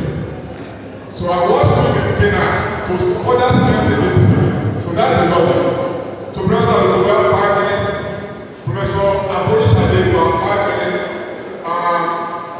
Dr. Kelly will have 5 minutes, and Dr. Olabisi will have 5 minutes. And we expect that we bring in our experiences in from the practitioner perspective, or academic perspective, or research perspective, across the board, in a way that we can better position sociology to be the best of all disciplines ever known to mankind. So, Professor, you've got 5 minutes. That is 20 minutes from this side. Then we open the floor for people to also take their questions. Thank you very much, and God bless.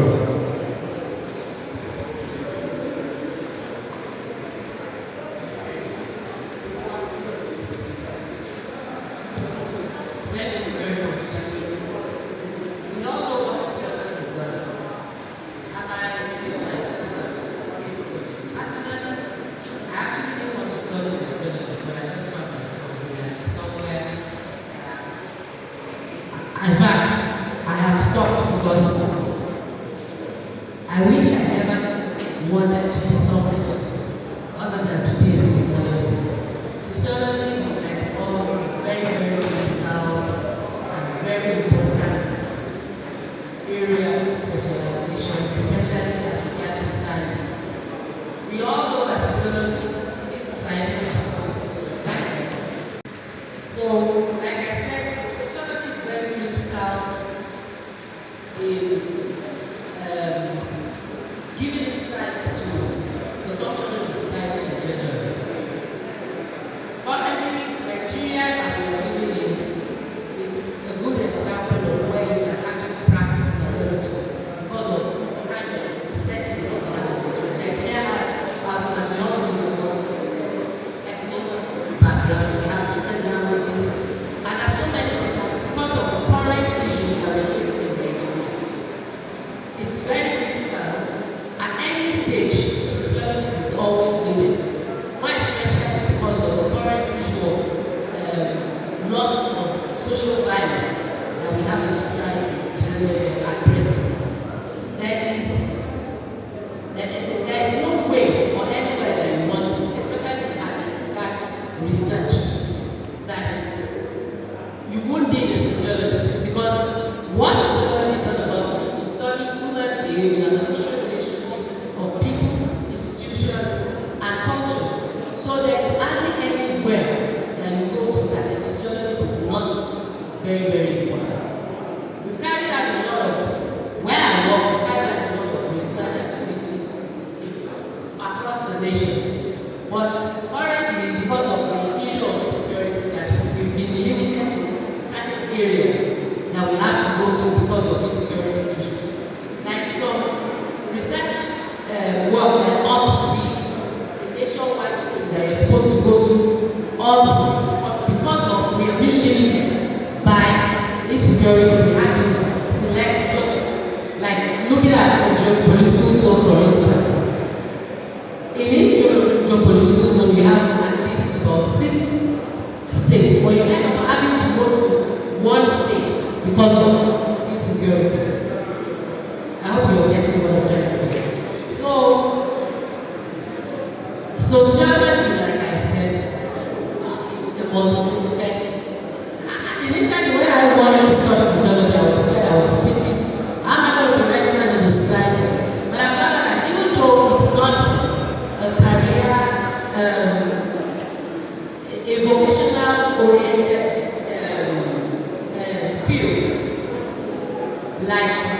have the issue, courses like engineering, medicine, and all that. And it doesn't, but you know, there is no way you can adapt yourself as a sociologist compared to an engineer that is restricted to technology or engineering, medical person that is restricted to medicine, practicing medicine person. So, I don't know if I'm actually extending it. So that's just my own personal experience. All right, thank you, Mr. Moderator. I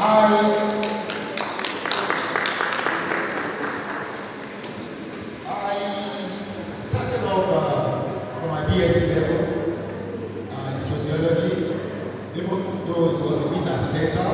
It wasn't my original course. I crossed from one university to University of Ibadan, and sociology happens to be the only program that was welcoming at that time.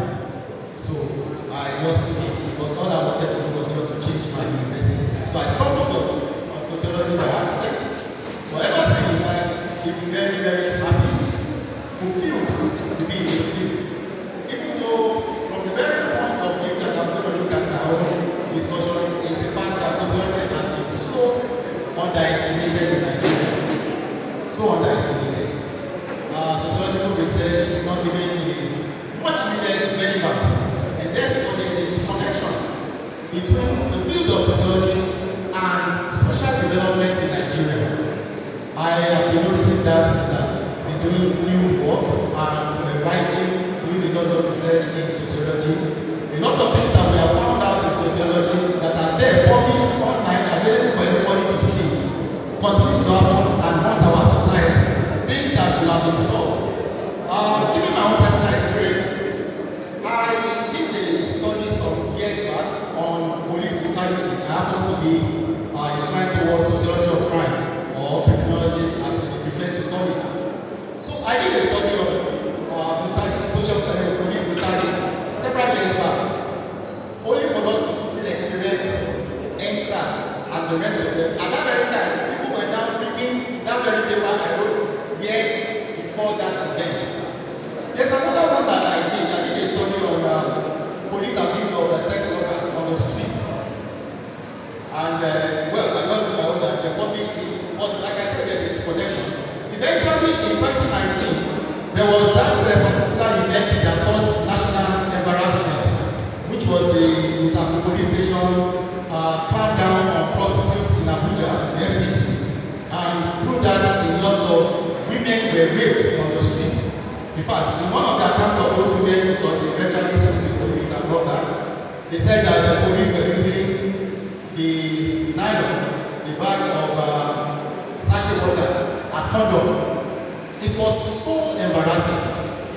And if there had been that connection between our research and the society, these people would have been averted. The final one that I can remember is the one that has to do with the recent Bobrisky's confession that he didn't really go to the proper jail. He was enjoying himself and the rest of it. I also did another study earlier on VIP treatment in Nigerian police and its implication on the criminal justice system. This is something that I used to announce to the whole world or to the national readers and listeners that we have this regulation in our prison system which is not supposed to be so. If somebody is sentenced to go to the prison for a punishment that is supposed to undertake, then it should be proper punishment, not that you now be enjoying more than. In fact, I used to tell my students that some of you will be thanking God that some of the people that embezzled your money ended up in prison. Meanwhile, the life they live there is actually better than the one you would have wished for outside the prison. So we have all these systemic problems that will have been solved if only there's that deep connection between the research we do and the governance. So that the government in different countries where that I can refer to as research driven, most of the decisions, the policies and the rest of it that they make are actually gotten from researches that have been conducted. I've seen situations like the area where hospitals got converted to poultry because they built clinics to villages that never wanted it. And rather than trying to see the opinion of the villagers by doing the research, maybe medical sociology would have helped them to do that.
action is what is missing. And by the time that particular disconnection is sorted, I can assure that the impact of sociology will be seen not only within our immediate environment but all across.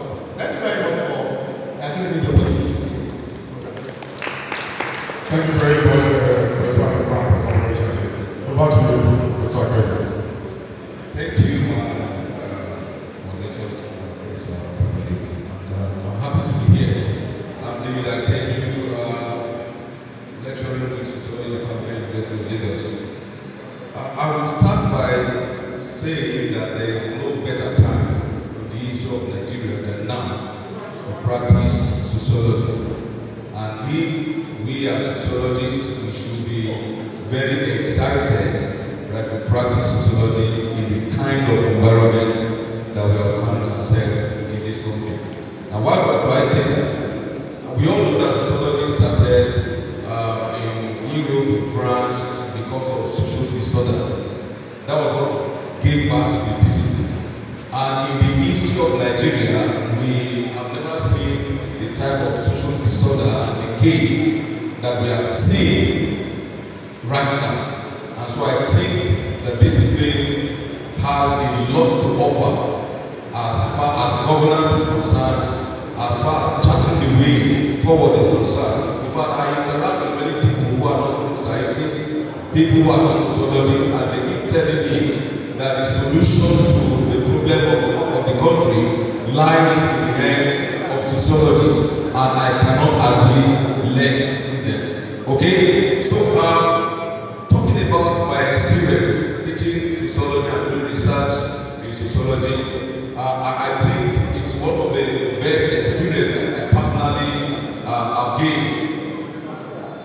When I got to the University of Lagos and there was an opportunity to move to teach in the social work department, I declined that opportunity even though there is the prospect of career rise quickly.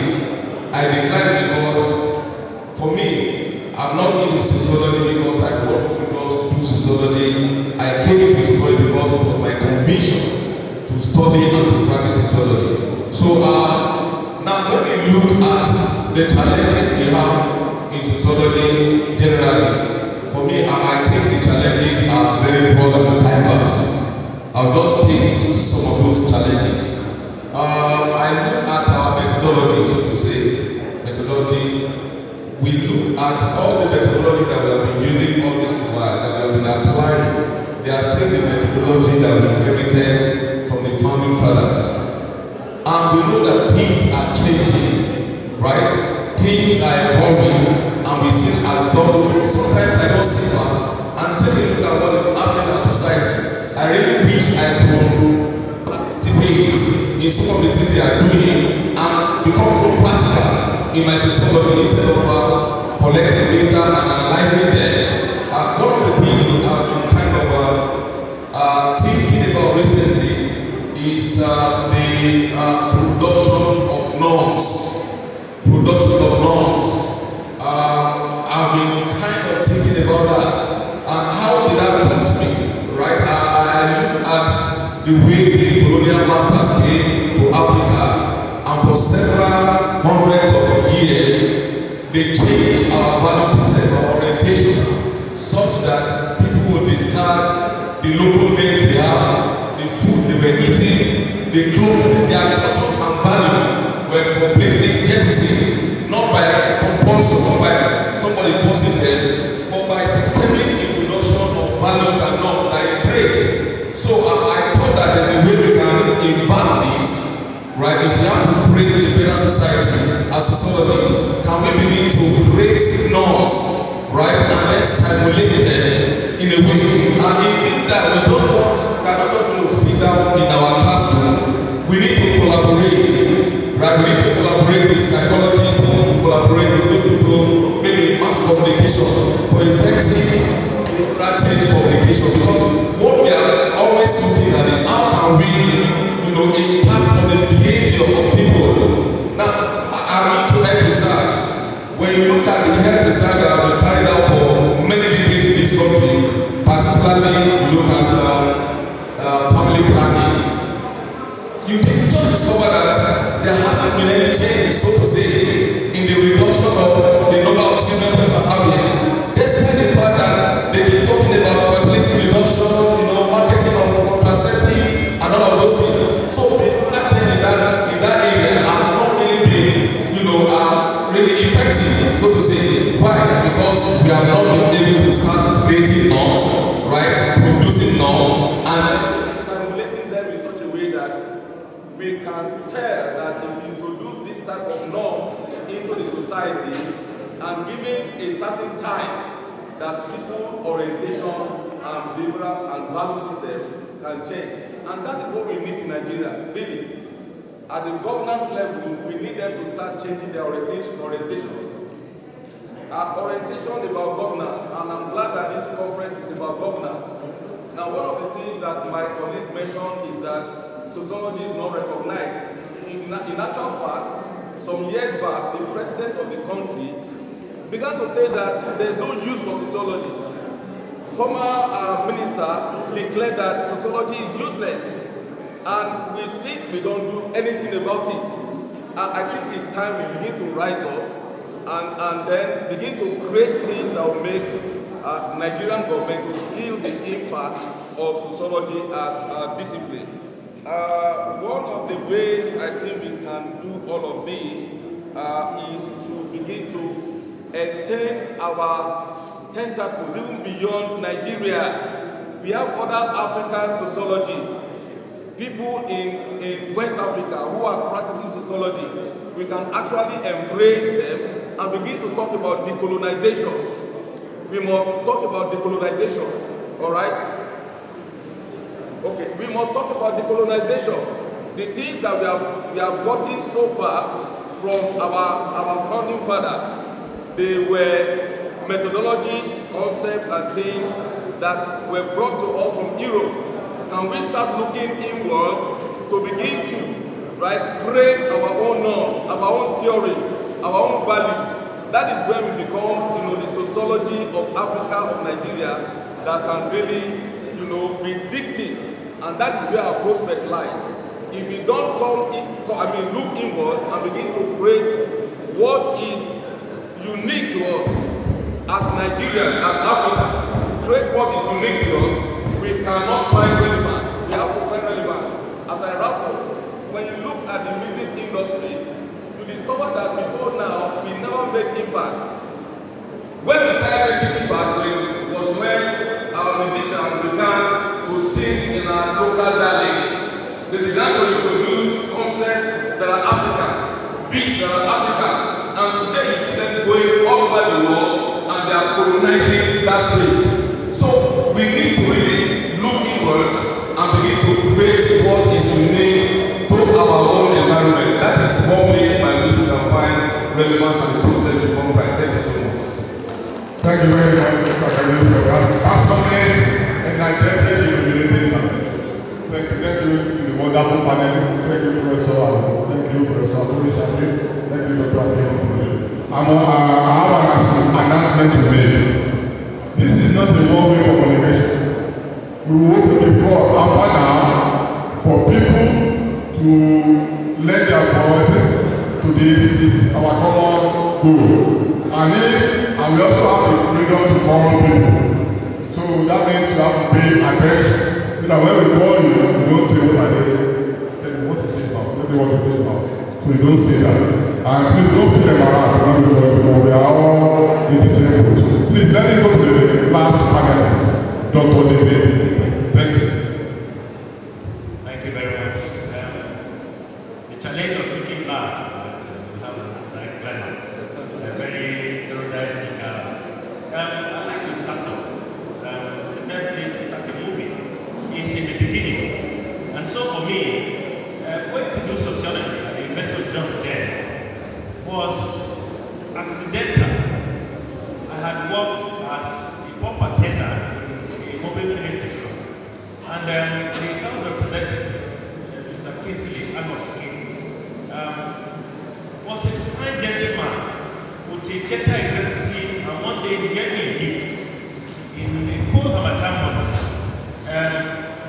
and they had his card. So I inquired what he studied, and somebody said he read sociology from the University of Nigeria. And so I decided that if I'm going to go to the university, then sociology, so that I can own a data that will have a kind. And so while my friends were applying to read law after I joined the program, all of them were waiting for me to, and I go to sociology. And most of them were like, what it is? And I said sociology is it. And then I got there. I got to the University of Laws. My 10th year, I was the national president of the Nigerian Sociological and Anthropological Students Association, SASA. And the president made that statement as he referred to that sociology and mass communication to be miseducation. I had to lead a group of students to protest, wrote an article, Onabanjo, sociology, mass communication are the real issues, in which I advised the president and advised him to take JAM and then take a degree in sociology or mass communication.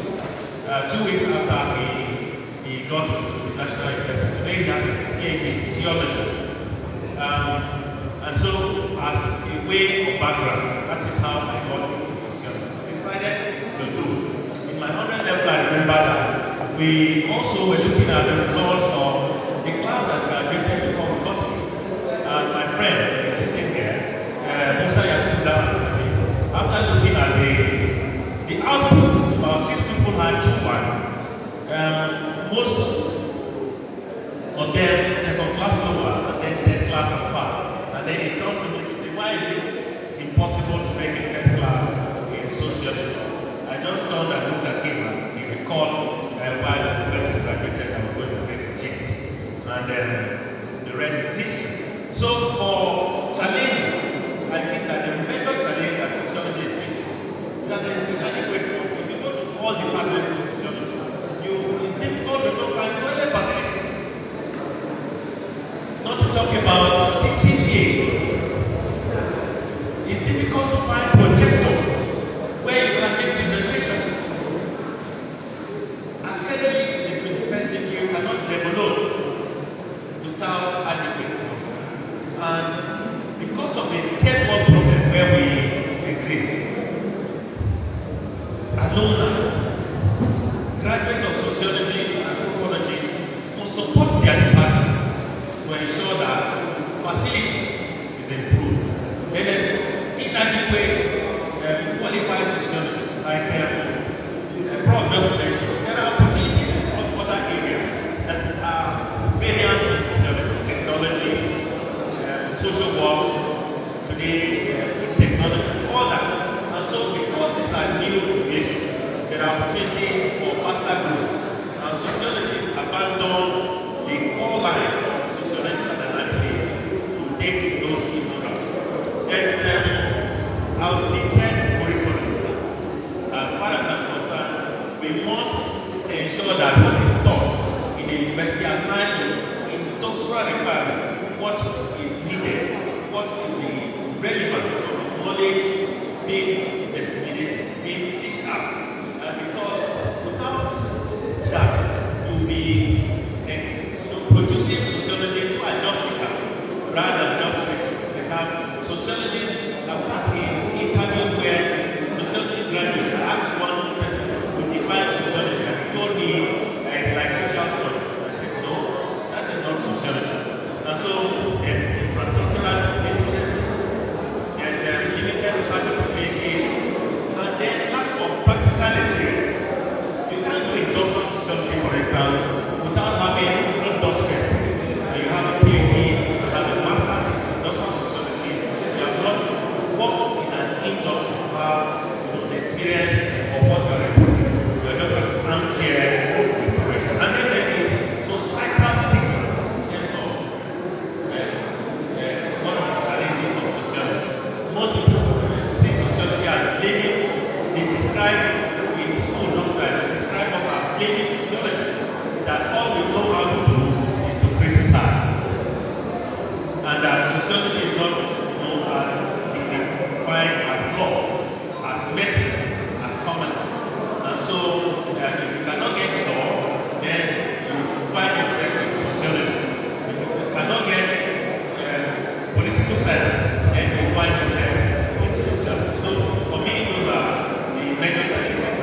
promoting social change. The Nigerian state, for instance, is a society going through multiple transitions at the same time, ranging from political instability, high levels of crime and debauchery, high levels of poverty, hunger and starvation, increased diesel suicide, heavy debt burden, unacceptability of census figures, risky sexual behavior, endemic culture of corruption, deception, falsehood, and other ethno-religious crisis and threat to national security requiring urgent sociological solutions. Now, sociologists must get to work. Like Bruce Lee would say, knowing is not enough. You must apply. Willing is not enough. You must do. And so the knowledge of sociology itself is not enough. We must apply this knowledge in solving our problem. Additionally, sociological perspective emphasizes the interconnectivity of social structures, institutions, and cultural norms. And so, the problems we have are created here, and we have solutions to them. And so sociology holds the key to solving our problem. If we devote our attention to implementing research results that are being done, every day sociologists are researching, and then we must, like Paul said, decolonize our methodology, decolonize sociology, decolonize our theories. There are many Afrocentric social theories that are abandoned. Theories such as Rastafarianism, negritude, and all that. And even in terms of governance, Zinc of Africa advocated for a tyrant system, democracy or military regime. Will it be better for Nigeria? Because democracy are not servants. And so we must look inward to ensure that this system, which solve problems in Europe, can solve. Thank you very much to the panelists. Please, if you want to contribute, please indicate with the raise of our hand. I must say hello. Please, the hall is quite noisy. The hall is too noisy. And I think we should be good together. So I give persons 1 minute to have an agenda.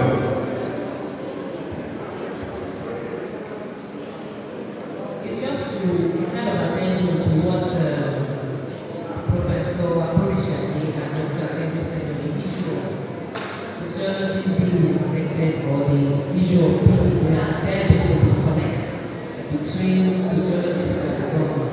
So I want to talk on the issue of research and others. I work in a research institute and we happen to be the think tank for the government. So most of the time we do a lot of research. That was why I emphasized the issue of you having to carry out the research that's supposed to be a nationwide thing. So the whole essence of the research that we're carrying out is to provide valuable insight to inform public policy.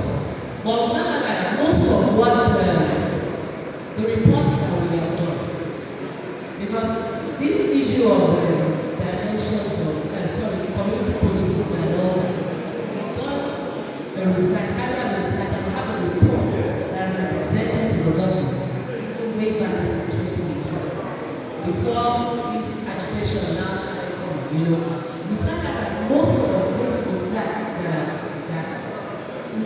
the government will sponsor the research, but most of the time you see them being done, they are not actually informing any form of policy being implemented. That's not what I want. I must thank my panelists, wonderful panelists, excellent panelists, passionate ones for that matter. We have interventions from the house. Oh, okay. So please, we need somebody to help us coordinate this. The secretariat, please. Do we have one of the secretariat to help us? Okay. Sir, I will see your head saying, please, we need another microphone. Please, we need another mic. Do we have the use of another mic?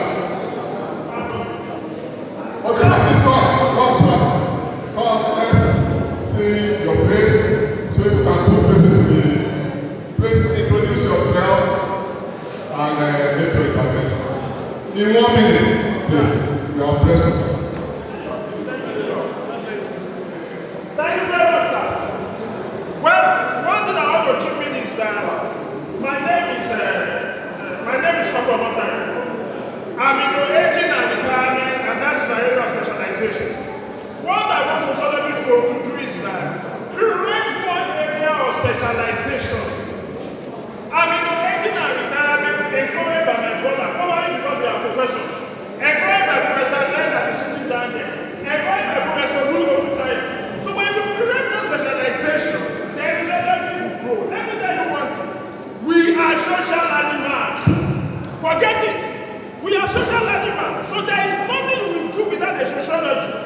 All this AI problem, what I was discussing with my friend, is creating disconnection in humanity. How can you sit down in a home and work there? You don't have a work relationship with anybody. So sociologists should do more to let the government know that we need not create more fertilization in humanities, in everywhere you are, in labor, in retirement, in health. Sociology is vast. Second, how often are you making enough positive noise about your discovery? NASA is here. Have you criticized the budget?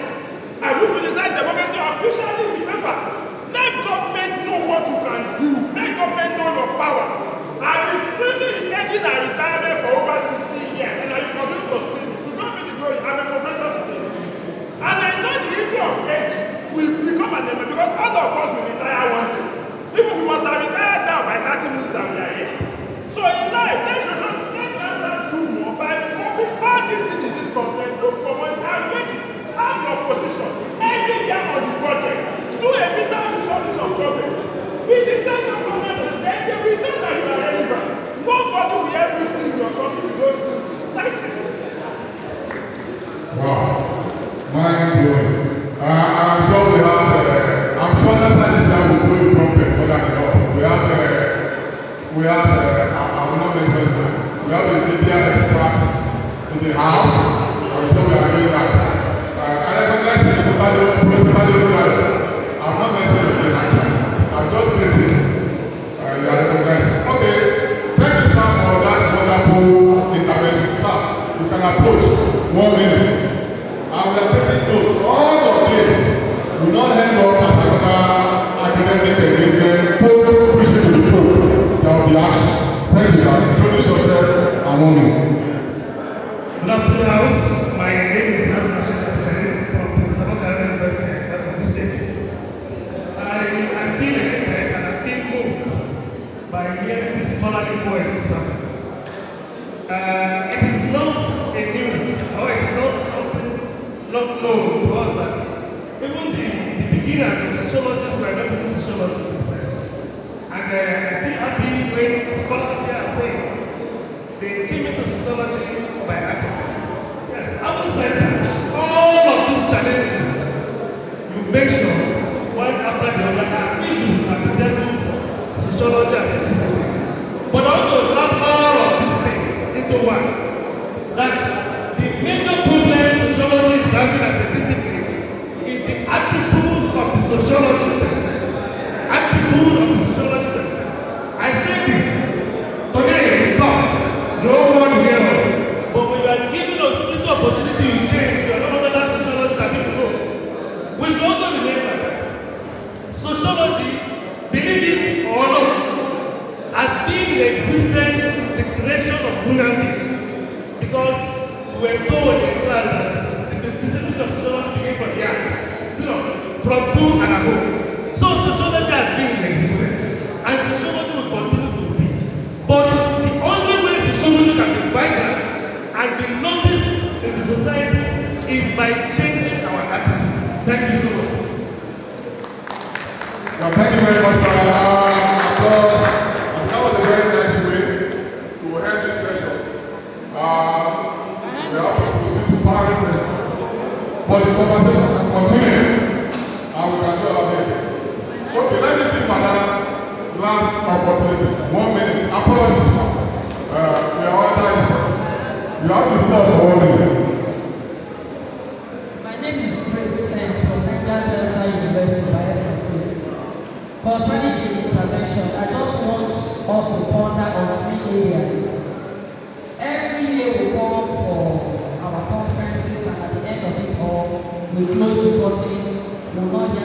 each other once while maybe through NASA medical sociology platform. Then we wait for the next year again. The first question is, how are we doing in terms of mentoring? And when I mean mentoring, not just because I'm in Niger Delta University. If we are in development, if we are in medical sociology, if we are in industrial sociology, we have our seniors or let's say about to go professors that need to guide us, more especially in the area of research, just as we talked about methodology. The issue of methodology is huge. Some of us had what we call maybe week training for whenever we got our training. It is expected that our group or our team here should look for ways to have something like webinars. Send it to us, let us follow it on. Those of them that have funding from international agencies and all the rest can put people in different groups. This is how we grow. We don't have direct mentors, apart from the ones that will have maybe close range and maybe they want to have funding that is within them. Just as the last thing I said, that we are just following ourselves. These are the areas we need to grow. Most psychologist conferences, even after they meet like this, they have opportunities where they share ideas, send people out and all the rest. That should be the key. Training in research and methodology, not just when we say abstract, we say. Please, I must say to the understanding of everybody, the GSM is dispersed and go to parallel immediately. But I think the most important thing I want to leave with us is the fact that there's a statement that was made that sociologists are also fundamental part of the problem. So I think that to us to say, in our own area, how are we strengthening the discipline? Are we dragging it or are we pushing it? In no way. So the bodies in our court will make the writing of this and share as our consensus. But please, let's do our best. See you later. Bye for now. Thank you for this opportunity.